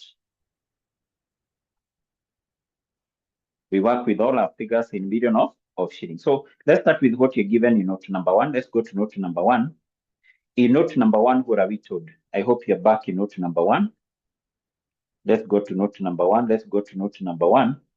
So in note number 1, we are told that the company has got available for sale financial asset with a carrying amount of 80 million and financial asset at fair value through profit and loss of 40 million. Both financial asset reported losses of 8 million each during the current year. During the current year. So in relation to, or in that note number 1, we are given financial asset. I hope you can be able to recall in the topic of financial instrument, we said financial asset is basically investment in equity instrument or investment in debt instrument. And actually we talked about 3 types of, or 3 categories of financial asset. Financial asset at fair value through profit and loss, financial asset at fair value through other comprehensive income, and financial asset at amortized cost. Sasa, yes, but if you check in our questions here, basically we have 2 financial assets. The first one is called available for sale. Now, if you can be able to recall under that topic of financial instrument, we never came across something like this, financial asset available for sale. But this was a name which was used under this standard, International Accounting Standard number 39. And I hope you can be able to recall I mentioned something to do with this standard, International Accounting Standard number 39. We say this standard was superseded. In other terms, it was scrapped and replaced by IFRS 9. So currently, these financial assets are the ones we refer to as the financial asset at fair value through other comprehensive incomes. So that is the current name for this financial asset. Equally in the same point, we have the financial asset at fair value through profit and loss. Now we have their carrying amount. So the carrying amount for the first one, this one is 80 million. And the carrying amount for the other one is, for this financial asset at fair value through profit and loss is what? Is basically what? 40 million. So I'll give you some points which are important, maybe which you can also use in answering other questions here as we move. I'll give you some few notes here just to guide you in terms of knowing the carrying amount, the tax base of various items of asset and liability. So I'll give some notes here. So the first one I'll give in relation to this financial asset. So financial asset at fair value through profit and loss, and also financial asset at fair value through other comprehensive income. Now, the carrying amount for this asset is always equal to the fair value. This is something we know from that topic of financial instrument, that these two financial assets are supposed to be recorded in the company's balance sheet, in the company's statement of financial position at their fair value. Their fair value is the carrying amount. Is the carrying what? Amount. What about the tax base? Their tax base is always equal to the cost. How much amount was incurred by the company in acquiring this financial asset? Sasa, that's what you just need to remember. Carrying amount, fair value, tax base is the cost. Now, what basically we are told is that these are the fair values. In that point, basically the last sentence of note 1, we are told both financial assets reported losses in fair value of 8 million. In other terms, their fair value reduced. So it basically means that if, for example, this is the fair value at the end of the, or actually this being the fair value at the end of the year, it was not acquired by the company at this amount. Because remember, we say that whenever the company is acquiring this financial asset, these shares, the company acquire them, buy them at their fair value, at their current market price. But you're told the current market price for these reduced with 8 million. Can you be able now to determine the cost at which they were bought? If their market value reduced with 8 million, can you be able to determine the cost which was incurred by the company in acquiring them? Automatically, yes. Can you be able to do that? Ida, can you be able to get to know the cost which was incurred by the company in acquiring those financial assets? Yes, we can be able to get the cost, because if their market value reduced with 8 million, automatically they were acquired at a value which is higher than this. So what we need to do to get the cost, which is the tax base, we will add 8 million here. 8 million, and also the same case here, 8 million. Sasa, yes, that will give us the cost, because their market value reduced with 8 million. So then we get the temporary difference, which will be, we are using this formula, this minus that. So this minus that, and I hope you can see that will give us -8. This minus that, which will give us -8. And basically what we have said is that if this happens to, or if this happens to be less than this one is called deductible temporary difference. In other terms, if you take this minus that and you get a negative figure, is the deductible temporary difference. The same case, that is a deductible temporary difference. But if you get a positive figure, is a taxable temporary difference. Let's move to point number 2. In point number 2, we're given something to do with the inventory. Even before you go through that point, I can also give you a note here in relation to the inventory. Inventory, we know that these are the assets which are held for sale in the ordinary course of business. So the carrying amount, this one is basically the lower of cost and net realizable value. And basically this is in accordance with the International Accounting Standard number 2. So we value the inventory, we record the inventory in the statement of financial position at the rate of the cost and the net realizable value. But what is the tax base? What do we take into account in taxation as far as the inventory is concerned? So the tax base, the amount of inventory for tax purpose is basically the cost, because basically what we know, the reason why a company will be having some inventory at the end of the day is because there were some purchases which were made. So we know purchases in taxation, they are deductible, they are allowable what? Expenses at cost. At what? At cost. So the tax base of inventory is what? Is cost. The carrying amount is the rod of those two values. So here we need to have the inventory. So the inventory, basically, we are told in note number 2, is shown at the rod of the cost and net realizable value, shown where? In the balance sheet, in the statement of financial position. The cost is 32. Net realizable value is 31.20. So we take the figure which is lower, which is basically 31.20. That is the carrying amount. That's what you have said there. But the tax base is the cost. The cost is 32. Is 32. So we equally get the difference. So you just, in addition to this, just remember that point. No need of cramming anything. Just remember that point which I've given you there. So what is the difference here? The difference between these two, is it 80 million? Yes, 80 million, which is basically a negative, and that is a deductible temporary difference. So we move to point 3, sorry. Point 3, we are given something to do with the receivables. I'll also give a note, receivables, and also this applies to payables. So the carrying amount, this one is always the net amount. The net amount. What do we mean by the net amount? For example, the net salary. Net salary is basically your salary after all statutory deductions have been deducted. Deducted, the net amount you get. So receivables and payables are recorded in the statement of financial position at the net amount. For example, receivables, we have to eliminate something called the expected credit losses. Expected credit losses, these are basically the losses which are expected to be incurred in the future. So therefore, the carrying amount is basically the net amount, but the tax base, this one is equal to the gross amount. The gross amount? The gross amount, the original amount of receivables or payables before any adjustment. Before any adjustment. Simply because we know that the reason why we have receivables is because there were some credit sales which were made. We know credit sales is a taxable income. So payables is, we have payables. You see, payables is the amount of money to be paid to suppliers. This is as a result of credit purchases. Credit purchases, we also know in tax, is a taxable expense. Is a taxable expense. Okay, so let's go through that particular point and you see what you're told. We are told receivables have a carrying amount of 2,000 after making allowance for doubtful debts of 80 million and the exchange gain of 160 million, which is unrealized. Unrealized exchange gain, this one is treated as an asset.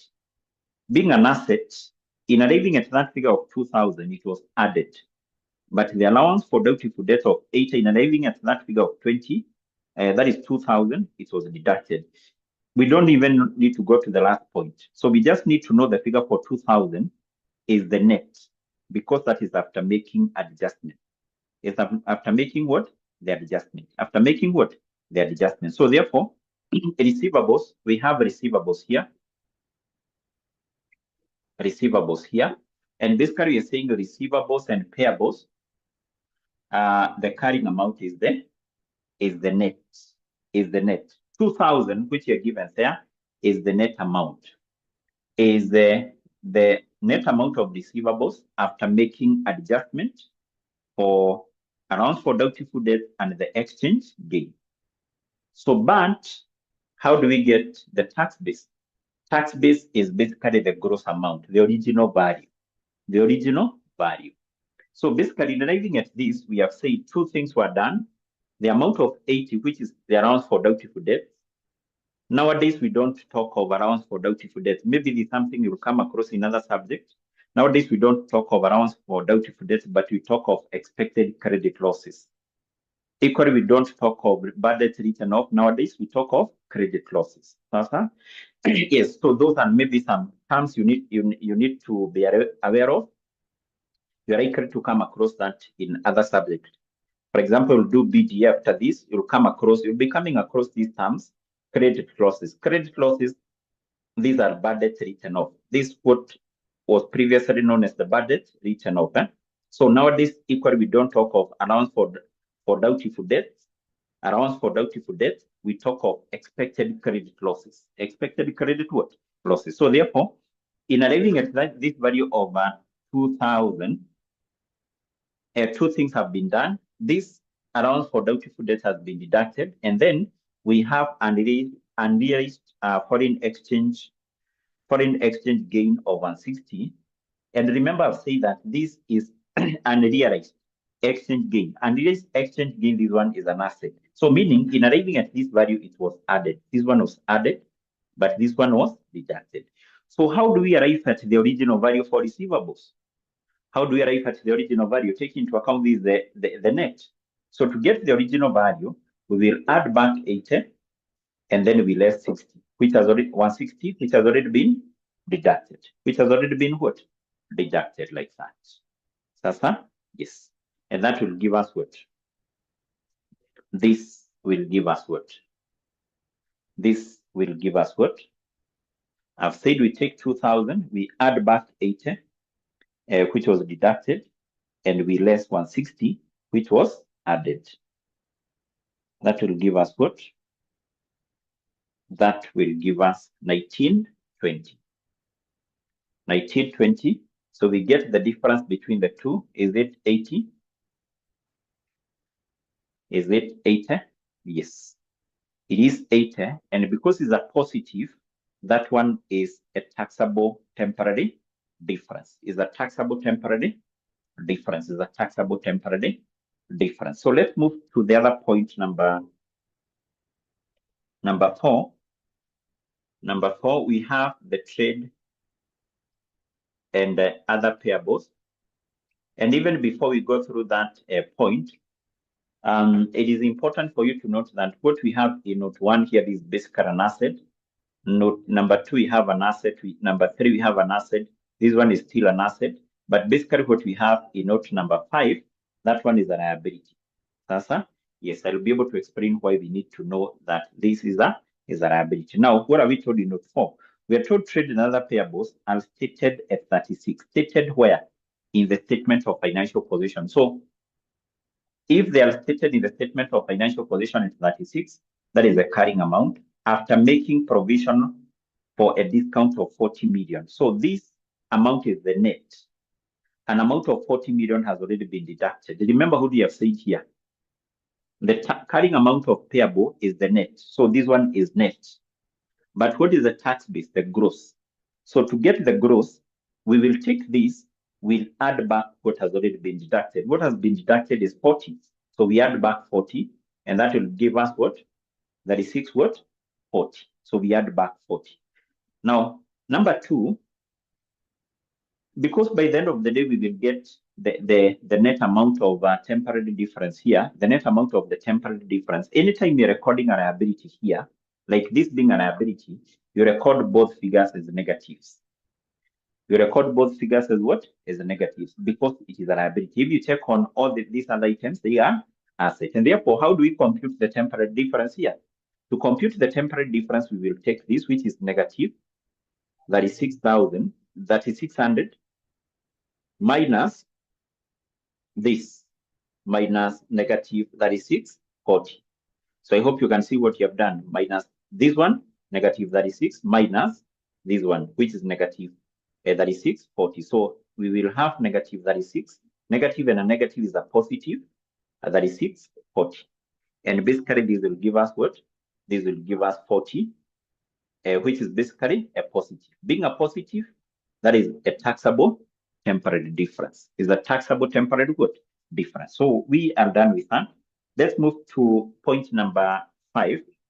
And point number 5, we are given the property, plant, and equipment. So for the PP, this one is quite simple. A PP, because the carrying amount, this one is equal to net book value. This one is equal to the net book value. The cost minus accumulated depreciation, whereas tax base is equal to written down value. So this one is equal to the cost minus accumulated depreciation. This one is equal to the cost minus accumulated investment deduction. Investment deduction, remember, they are also known as capital allowances.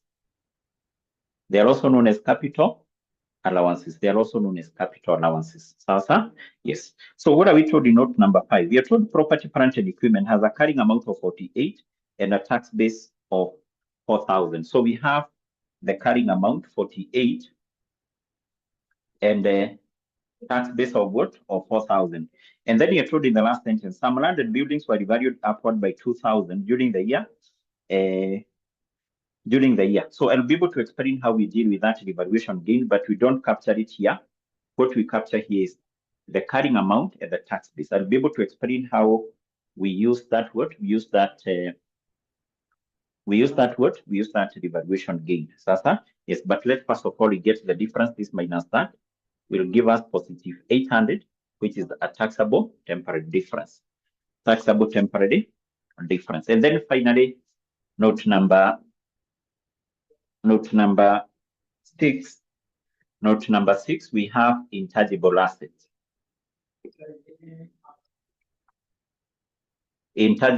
So intangible assets, basically, these are those assets which arises from the costs which are incurred by the company, but those costs are capitalized. What do you mean by a cost being capitalized? So these are those costs which are incurred by the company, but the costs are not taken to the income statement as an expense for the current year. Rather, what happens is that those expenses are treated as an asset, and then they should be amortized over a given period of a number of years. Let me give a good example. So some of these companies which operate in Kenya, like the telecommunication companies, like maybe Airtel, Safaricom, for them to be allowed to operate in Kenya by the communication authority, usually they are required to pay a license for like 3 years or even 5 years. So you may see a company like Safaricom paying like 1 billion, or maybe that is an example I'm giving. So these are licensed to operate in Kenya for the next 5 years. Now, once that amount of money is paid, 1 billion, should that be recognized in the income statement when it is paid? Automatically, no, because now this is an expense for the next 5 years. Is a license which is paid. It will help that company. It will enable that company to operate in Kenya for the next 5 years. So automatically, once that cost is incurred, you have to capitalize it. You recognize it as an asset, and then you do what? You amortize it. You amortize it. That is in accordance with the IS 38. Yes. So how do we determine the carrying amount and the tax base of such intangible assets? So the carrying amount, this one is equal to the cost minus accumulated amortization. How much amount has been written off so far? But now the tax base, this is equal to amount allowable for tax purpose in the future. For tax purpose in what? In the future. Amount allowable for tax purpose in what? In the future. So how much amount would be treated as allowable expense in the future? In most of the questions you will come across in relation to this intangible asset, you'll be told a company, for example, paid a trade license and the company incurred a cost of maybe 5 million, and the full amount was treated as allowable expense during the current year. If the full amount was allowed for tax, it was treated as allowable expense during the current year, it automatically means that that amount will not be treated again as allowable expense in the future. If you have a business, you have incurred an expense of 5 million during the current year, and the taxman allows you to treat that as allowable expense during the current year, it is obvious that you can't treat that expense again in the future as allowable expense. It means that the amount allowable for tax purpose in relation to that expense in the future is always zero. Is always what? Zero. Because by treating that amount as allowable expense again in the future, you are reducing the tax payable to the government. The taxman will not be able to allow that. The taxman will not do what? The taxman will not allow that. Will not do what? Allow that. So therefore, that's basically what you need to know. So we are told the intangible assets consisting of trade licenses amortized over 5 years had a carrying amount of 240. We are given the carrying amount. And then you're told this was allowed for tax purpose in full 2 years ago. So what will be the carrying up? What will be the tax base here? That these licenses were which were paid for, the full amount was treated as allowable expense 2 years back. 2 years back. What will be the tax base? Amount allowable for tax purpose in the future. How much amount will be treated as allowable expense in the future? How much amount will be treated as allowable expense in the future? Yes, automatically here we have said it's zero. Remember, I would have explained, this one will be zero. The full amount has already been treated as allowable expense. There is no way the taxman will allow you to treat that expense again in the future as allowable what? Expense. So the tax base here is zero. Is what? Zero. So we get the difference here, which is 240, and that is taxable temporary what? Difference. Taxable temporary difference. And I think we are done. We are done. So because number 7, what you're given there is the tax rate. So what we need to do here, we add all this, we get the net amount. Whatever is a negative, you take it as a negative. Whatever is a positive, you take it as a positive. So let's add all that.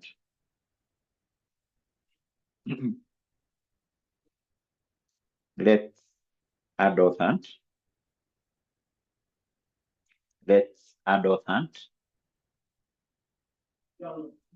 We have negative 8, which is basically negative 16.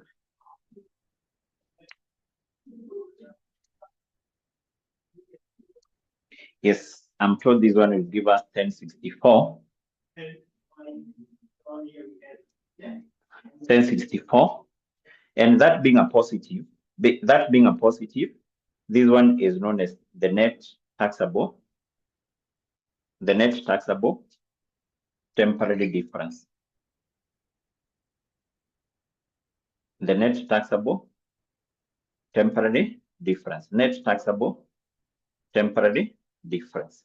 Net taxable temporary difference. And basically this is what was required in Roman 1 of that question.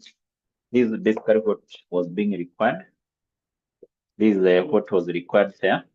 And then the marks which were allocated for doing that were 8 marks, computing the relevant temporary differences. And basically what was marked there is a final answer here. This one. This is what will earn you the marks. Not this, not that. But the final what? The final answer there. Now, let's go to Roman 2, and basically what you're required to do is we make the relevant or the journal entries to record the changes in the deferred tax liability. Now, for you to be able to understand those journal entries, what I want us to prepare something called the deferred tax account, and then we make those journal entries. We make those journal entries because by first of all preparing the deferred tax account, you'll be in a position to understand what you're doing. Or basically you'll be in a position to understand the double entries for those items which caused the deferred tax liability to change.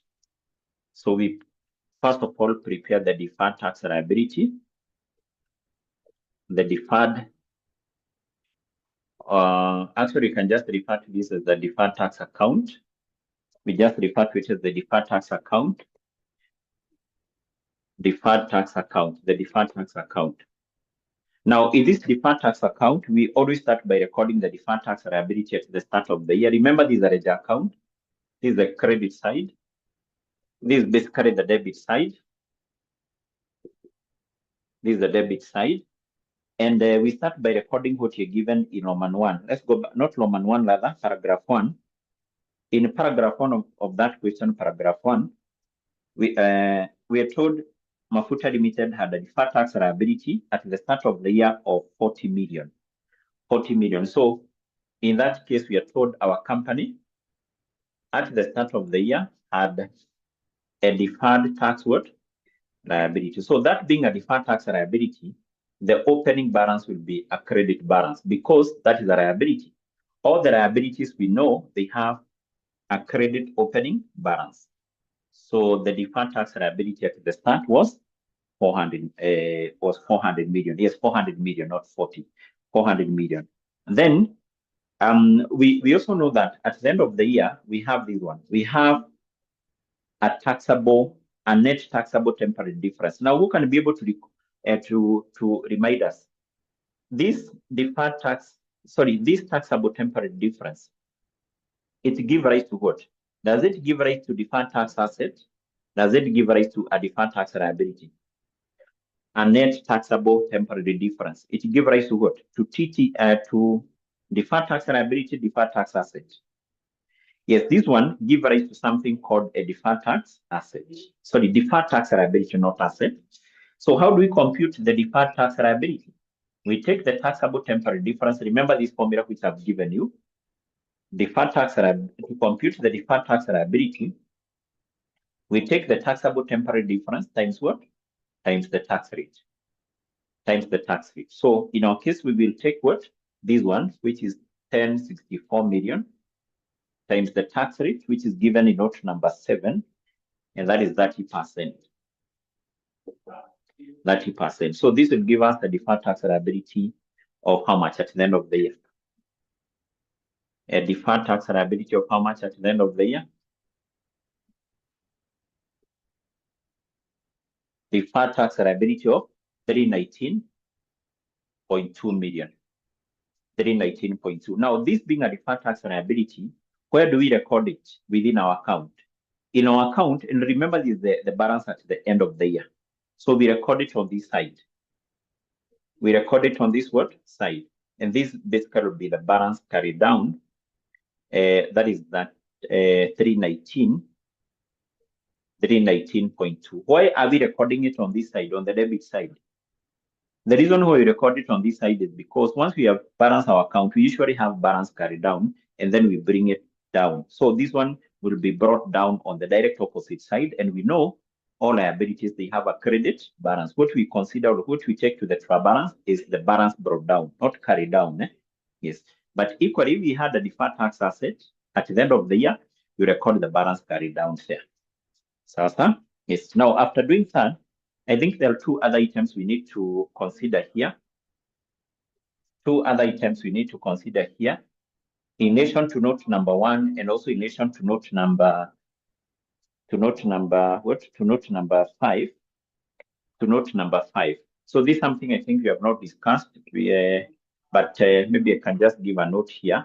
So if the company revalue these two assets only, the PP and also the financial asset at fair value through other comprehensive income. You see, these assets are basically non-current assets. That's what basically we know, because we say that the financial asset at fair value through other comprehensive income, this is the investment in equity instrument, and the company intends to retain ownership of those shares for a long period of time. Both of these are non-current assets. If the company happens to revalue these two assets only, this does not apply, for example, to financial assets at fair value through profit and loss. It only applies to these two assets. So, and basically there is a revaluation gain or maybe a revaluation loss,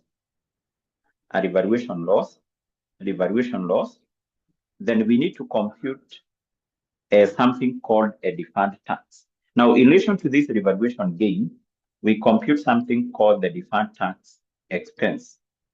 How do we compute this deferred tax expense? We take the revaluation gain times tax rate. Times what? Tax rate. For example, if you go to note number 5, in note number 5, the last sentence, we are told some landed buildings were revalued upward with 200 million. That is the revaluation gain in relation to PP. What do we compute? We compute something called the deferred tax expense. So the deferred tax expense will be equal to the revaluation gain times the tax rate, which is 30%. So this will give us 60 million. Now, how do we account for this? How do we account for this deferred tax expense? So this deferred tax expense on this revaluation gain, number one, we debit it in the revaluation gain. You see, for example, this revaluation gain of 200 million, we take it to this account called not the revaluation gain. We can just refer to that as a PP, revaluation reserve. If you revalue land and buildings upward, where do you take that gain? You don't take that gain to the income statement. You take that gain to an account called the revaluation reserve. Equally, anytime we have a deferred tax expense or that gain, don't charge it to the income statement. Don't take it to the income statement. You see, this is an expense, but because the gain itself was not taken to the income statement as an expense, there is no way that deferred tax expense you can equally take it to the income statement. So therefore, this one is debited in the PP revaluation reserve. You can write that in full, revaluation reserve, and then we credit the deferred tax account. The deferred tax what? Account. So in case we have a revaluation loss, that's basically what you're going to do here. This amount of 60 will be credited in our account. But before we do that, in case we have a revaluation loss of any of these assets, we compute something called a deferred tax income.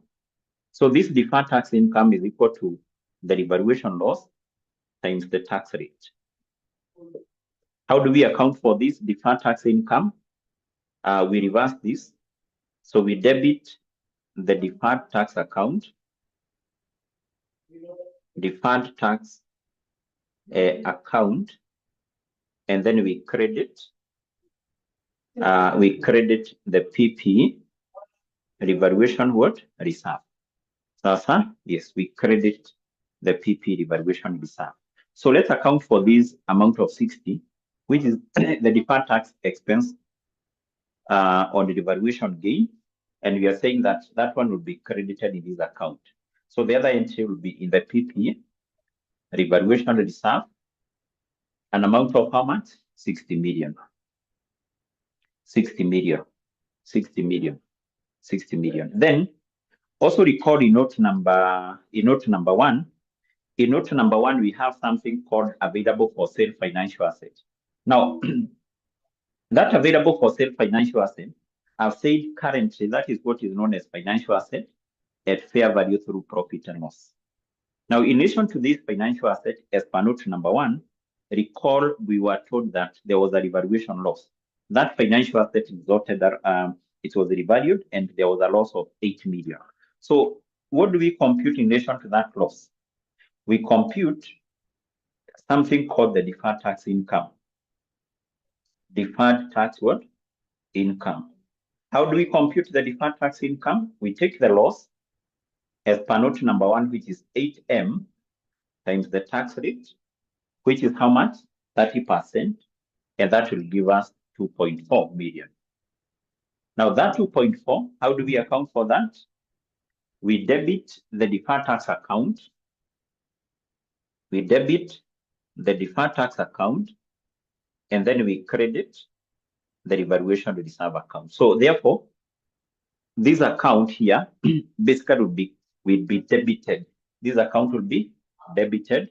So the other entry will be in the account called,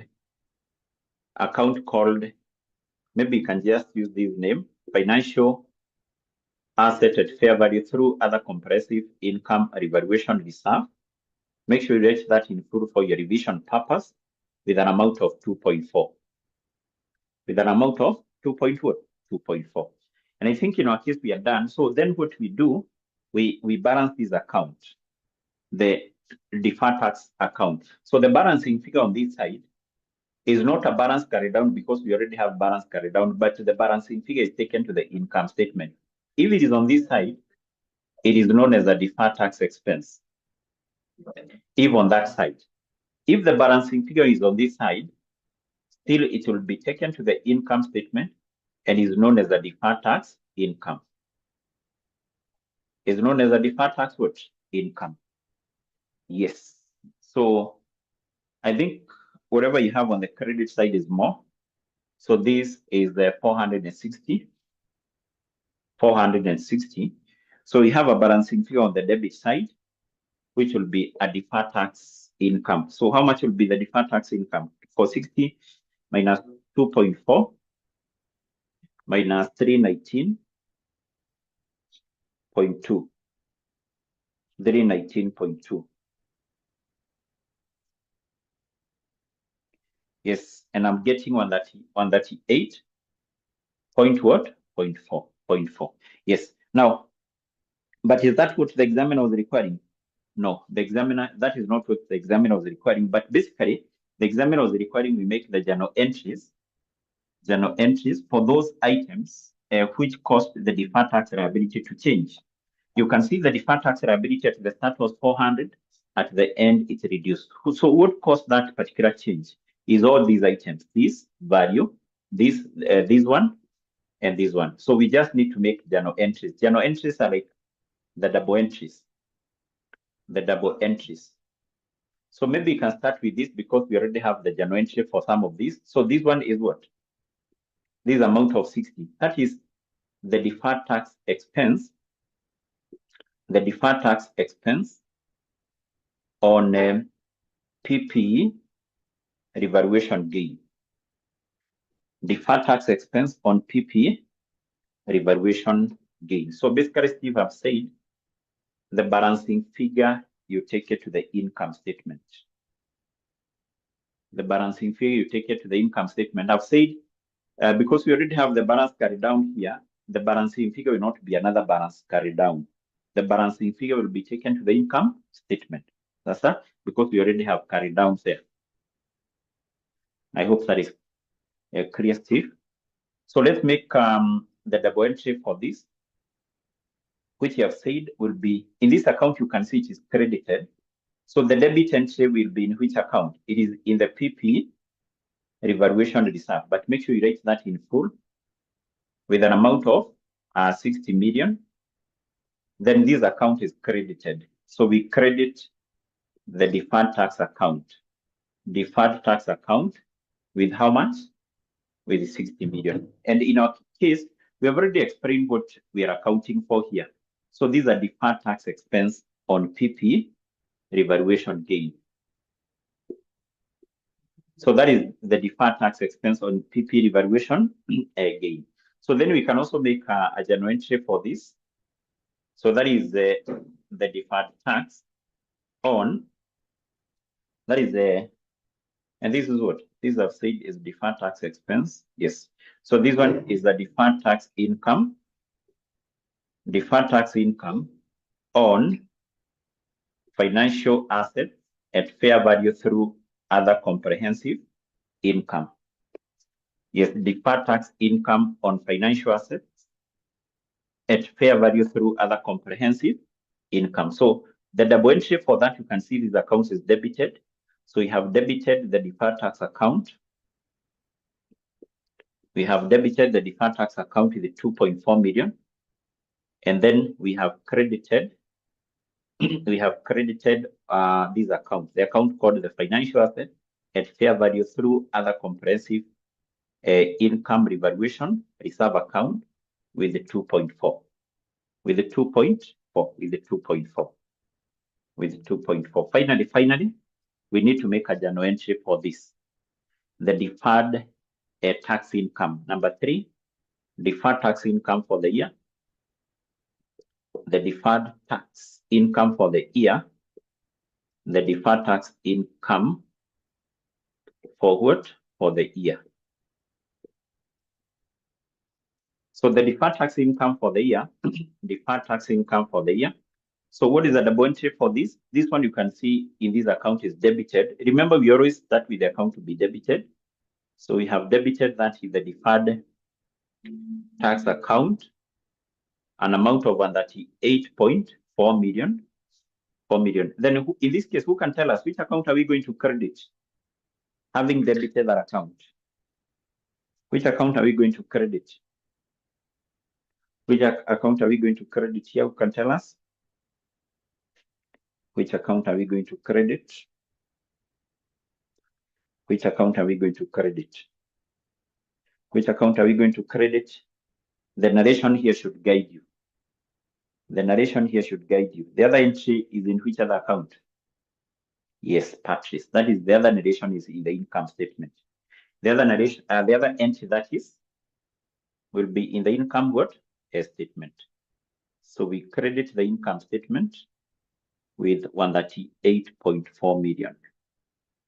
138.4 million. So basically, that's what the examiner was requiring here, those journal entries. Those what? Journal entries. But you can see, for you to be able to make those journal entries, maybe you have to prepare that account. You have to prepare that account, and then from there you make those what? You make those journal entries. Yes. So I think that basically what is required in that question. But if you check on this question here, you'll be able to see that there is no any aspect of group account. There is no any concept of group account. So, but if you check on most of the questions which are tested nowadays, especially at this level, they have that aspect of group account. And therefore, what we will do, once we meet in our next class, we will try to do like 2 or 3 questions in relation to this so that we wind up with this topic. But we're going to look on the recent questions which have the aspect or the concept of what? The concept of group account. The concept of group what? Group accounts. Yes. And that is it. That what Morimo had prepared for you today. I don't know whether there is any question before we wind up. I don't know whether there is any question before we wind up. And I hope you're still trying to revise on what we have already covered. I hope you're trying to revise on what you have already covered. We agree that this semester is quite short.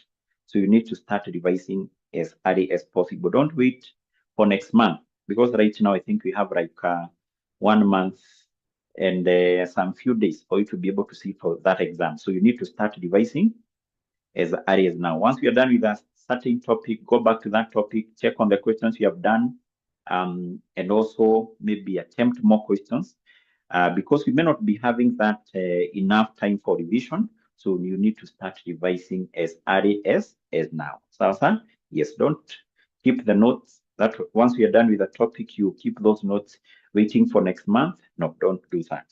The time is very short. This semester is quite short. And equally, I hope you have noted that we are not able to do so many questions, maybe like last sem, because of the limited time. So first of all, we are trying to see whether we can be able to finish the syllabus on time, and then maybe from there, we will see. We will see whether, for example, next month we can be able to add a class. Maybe we are looking on that.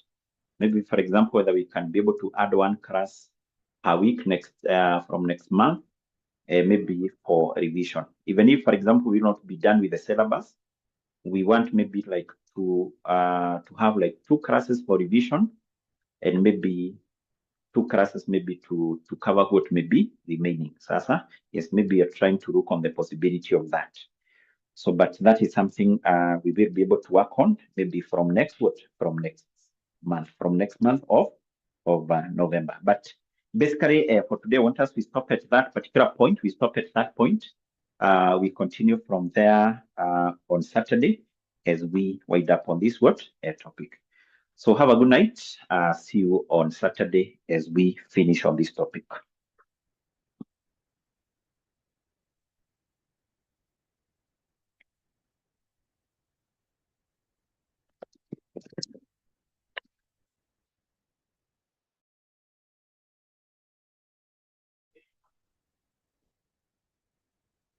Yes, so basically in this case, a very quick recap on what you have said is that a deferred tax basically is a tax which the company was supposed to pay during the current year. That tax has been deferred, it will be paid in the future, or be able to remember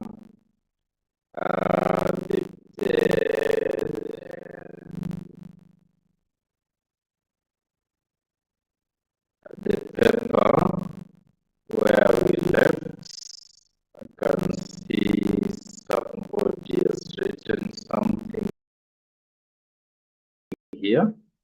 Okay, welcome, Ambuche. I want to know where we left last week. I'm a little bit confused on the last question we did. But in case you're not able to remember, we can look at this paper on April 2023. So this is a very interesting paper, and this question 1 had this particular question, and the question asks, highlight 5 benefits of using committees in decision making within an organization. So basically, a committee is a group decision making. Committee means you don't decide on your own, you decide as a group. A committee is basically a group decision making method whereby you sit down and discuss. So you're asked, what are some of the benefits of group decision making as opposed to maybe what? Individual decision making, whereby what? You make decisions on your own. Now, the first benefit there is diverse perspective. Like now we are 5 in this class. If I was making decisions alone, then basically I'll only have one perspective, which is my perspective. But if we are five, and each one of them gives us an idea, then we'll have 5 different perspectives. So being in a group helps you to understand other perspectives that you are not able to know. So that's number one. We talk about what? But diverse. So the committee consists of members from different departments or backgrounds, allowing for a variety of opinions, which lead to what? Well-rounded decision. Means when you have diverse opinions, then basically it means that you can now look at issues better and then what? Make good decision, as opposed to you alone making decisions. Then number 2,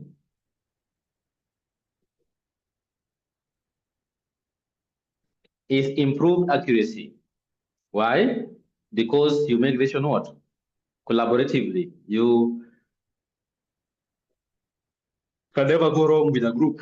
If your people are very objective, then basically a group decision making becomes the best. So that collaboration increases the chances of identifying potential flaws or risks, leading to a more informed and accurate decisions. So talk about what? Talk about collaboration. Means because you have experts in different areas, that means that when you're going to make decision, all of them will have their input, and their input will lead to you making what? A very accurate decision. The third benefits of group committee decision making is basically increased acceptance of decisions.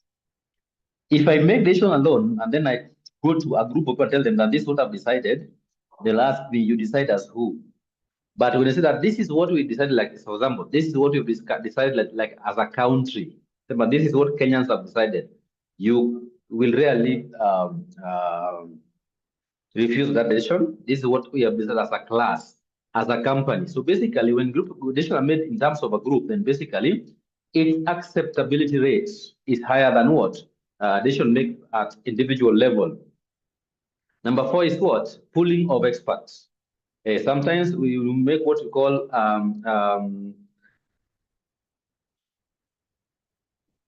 a multi, or we call it a group with different experts. How do you call it? There's a name that we call that group, a group that has got a committee that has got different people from different departments. You have a marketer there, you have a procurement person there, you have a lawyer there, you have an HR expert there, you have a production expertise there, you have a company engineer there, you have. So basically, when you talk about pooling of expertise, so some decisions don't need only one expert. They need, for example, they need an input from the accountant, an input from procurement officer, an input from the marketer. So basically, when you can form a committee with different experts. We call it a multi-sectoral committee, where you have people from what? Different sector or sections, and then they come and what? Make a committee. And that committee, basically, if you decide on something, you'll have experts from all over. So basically, their input will go to what? Help you make what? A good decision. Number 5 is checks and balances. So group decision making helps to counterbalance individual biases or authority dominance from promoting fairness and accountability. Now, I talk about checks and balances. Sometimes there are what's called individual bias. Me as an individual, my decision is going to be biased based on my perspective, my experience, other things. But if you sit down as a group, then basically we are able to discuss even the biases that come out of my decision. The group members are able to scrutinize them. So basically, I'm going to be objective, not subjective. Anytime we have biases in decision making, we are becoming subjective. So with other people are going to scrutinize my decision or and so that's number 1. And then also talk about what? Authority dominance. There are some people that normally believe that they're the people that decide things. I'm the manager here, decide. So with group decision making or with committee decision making, basically, we eliminate that aspect of what? Of authority dominance, that you're the person that what makes decisions. So basically, it encourages what? Collaboration, so that what even the manager feel like what is also part of the organization. The next question here is asking, identify 5 ways in which management could overcome employee resistance to change. This question, as we have met it again and again and again, and you may even meet in exam. The questions repeat themselves sometimes, basically. So that identify 5 ways in which management could overcome employee resistance to change. We said that sometimes employees resist change. And there are reasons that there is change. One of the reasons, the major reason to it is what's called fear of unknown. Sometimes decisions can be made, or some changes can be made, which can even render you jobless.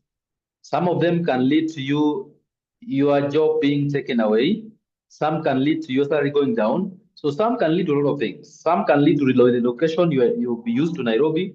You don't know you're going to Wajir, you're going to Kajiado, you're going to Kapedo, to Turkana to do work there. So basically something. So because of the fear of unknown, some people cannot. So let's look at some of the ways to what. As a manager, you can be able to overcome change. This question we have several. So this is repeated. Number is what? Effective communication. You tell me why the change is important and why. So let me know. Sometimes we resist change out of ignorance. But if you're able to communicate with me, elaborate for me, make me understand, then basically I'll be one of the people that are going to fight for the change to happen. So clearly explaining the reasons for change and the benefits of this help in reducing what? Misunderstanding and anxiety. So explain to me, in terms of my job, after the change, what's going to happen to me? If you explain and find that, oh, this thing is just for the help, for the betterment of my job and the company, and there's no harm in it, then basically we'll be able to what? Just support the change. Number 2 is employee involvement. That's very true. Employees want to be part of the changes that we make in the company. Let them be in the committees. If you want to bring a committee of a certain change, let your employees be among the committee members. Let's discuss issues. Go for some meetings, long-term meetings, maybe for 3 months, and then they understand, and then basically it's able. So when employees are part of the decision, basically they know, they understand it better. So that means what? They're able to basically support it, so the change. Number 3 is training and support. That's very true. Some changes come up with the new things that maybe your current employees don't have. They may require some new skill that the current employees don't have. So what happens? Before you implement the change, train them on the new skill required once the change is implemented. So basically, that's very important because some people fear that their job may even go, because if you bring a system that I don't know how to use, and I'm supposed to work, then what happens? I'm going to be, I'm not going to meet my objective, and then basically I can even be fired. Now, first, what? Addressing concerns. Sometimes when you propose a change or you bring a change, employees will have their concerns concerning the change. So that's why, as a manager or as a change maker, you must be able to come up with ways of addressing. If somebody comes up with an objection to the change, and they tell me, I'm not supporting this because of it. Can you be able to address the concern? Tell them that, okay, I understand your concern, but this change is not going to harm you in a particular manner. This is what's going to do. So basically, by addressing the concern, you're able to prevent, you're able to reduce resistance to change. And then number 5 is is incentives and rewards. So offering recognitions, or incentives encourages employee to embrace change positively. You have you can say that the people that help implementing them, the facilitators, basically, those who are facilitators of the change, they will be recognized by the company, they will be rewarded, or they will be given some incentive. So that is very, very important that you look at that. I can see somebody has written something. Let me see what has been written down so that we can be able to help. Then incremental implementation, that is very true. We say that bring change in piecemeal. Don't just come and say that by tomorrow things are changing. No, bring change in piecemeal. So that this change we are starting, we want to implement this change departmentalized. We start with the HR department, we go, by the time we are in May next year, the company needs what? All of them needs what? We need to have what? A complete change. Don't bring what's called instant changes. That one can bring problems. So what do you do? Implement it incremental. Incremental means you do it in stages, stage one, stage two, stage three. So, or reward in phases, phase one, phase two, phase three. So that what people even see how good it is before even it reaches their department. That's also good. Buchi, thank you for that. And also what? Strong leadership. You must have leadership who are people who are able to stand firm and explain to employees the need for the change and look at the interest of the company as opposed to what? Interest of individuals sometimes. Very, very true. And then follow the change management process. Yes, you can use different philosophies or different procedures in that one. So if you follow those processes well, then basically you're able to ensure that what? The changes. So those are the other three. So we were asked about 5, but we have been able to what? Come up with around 8. That means at least now we are very much armed. If you're able to have 8 points instead of 5, that is a very good sign that we are now very much armed for the sake of the exams. Now, the second question, so another next question says, explain 5 uses of business plan. This one also, we have done it before. If you look at the past papers you've done, then you'll find uses of business plan as one of the major questions that you've done. Now, a business plan is basically a proposal of what you're going to do. A plan is what you're going to do. So basically, you can call it business proposal or a business plan. It tells us basically what you want to do. That's called a business plan. Now, number 1 is what? Securing funding. Sometimes there are people that have had great business ideas, but they don't have funding. So what do? They develop a very good business plan. They develop a very, very, very nice developed business plan. And then they go to these commercial banks, whether Equity, KCB, Standbank, or Standchart Bank. They go to those banks and then they book a presentation with the top level management or the management of the bank. And then they go and present their business plan. And if the bank sees that this guy has got a good business plan, then basically they'll finance you. So you have zero money, but you have a very good idea. And if they see practicality in that business, if they see that this is able to be able to get return on investment, then basically they'll be able to give you finances. So that one happens to the banks or other financials. There's been a problem called Lounsden. I don't know if it's still there. There's a problem called Lounsden in NTV. Is it still there? Whereby you see some people with business ideas go and present them before some of the managers or people, investment experts in KCB, and then they are being financed.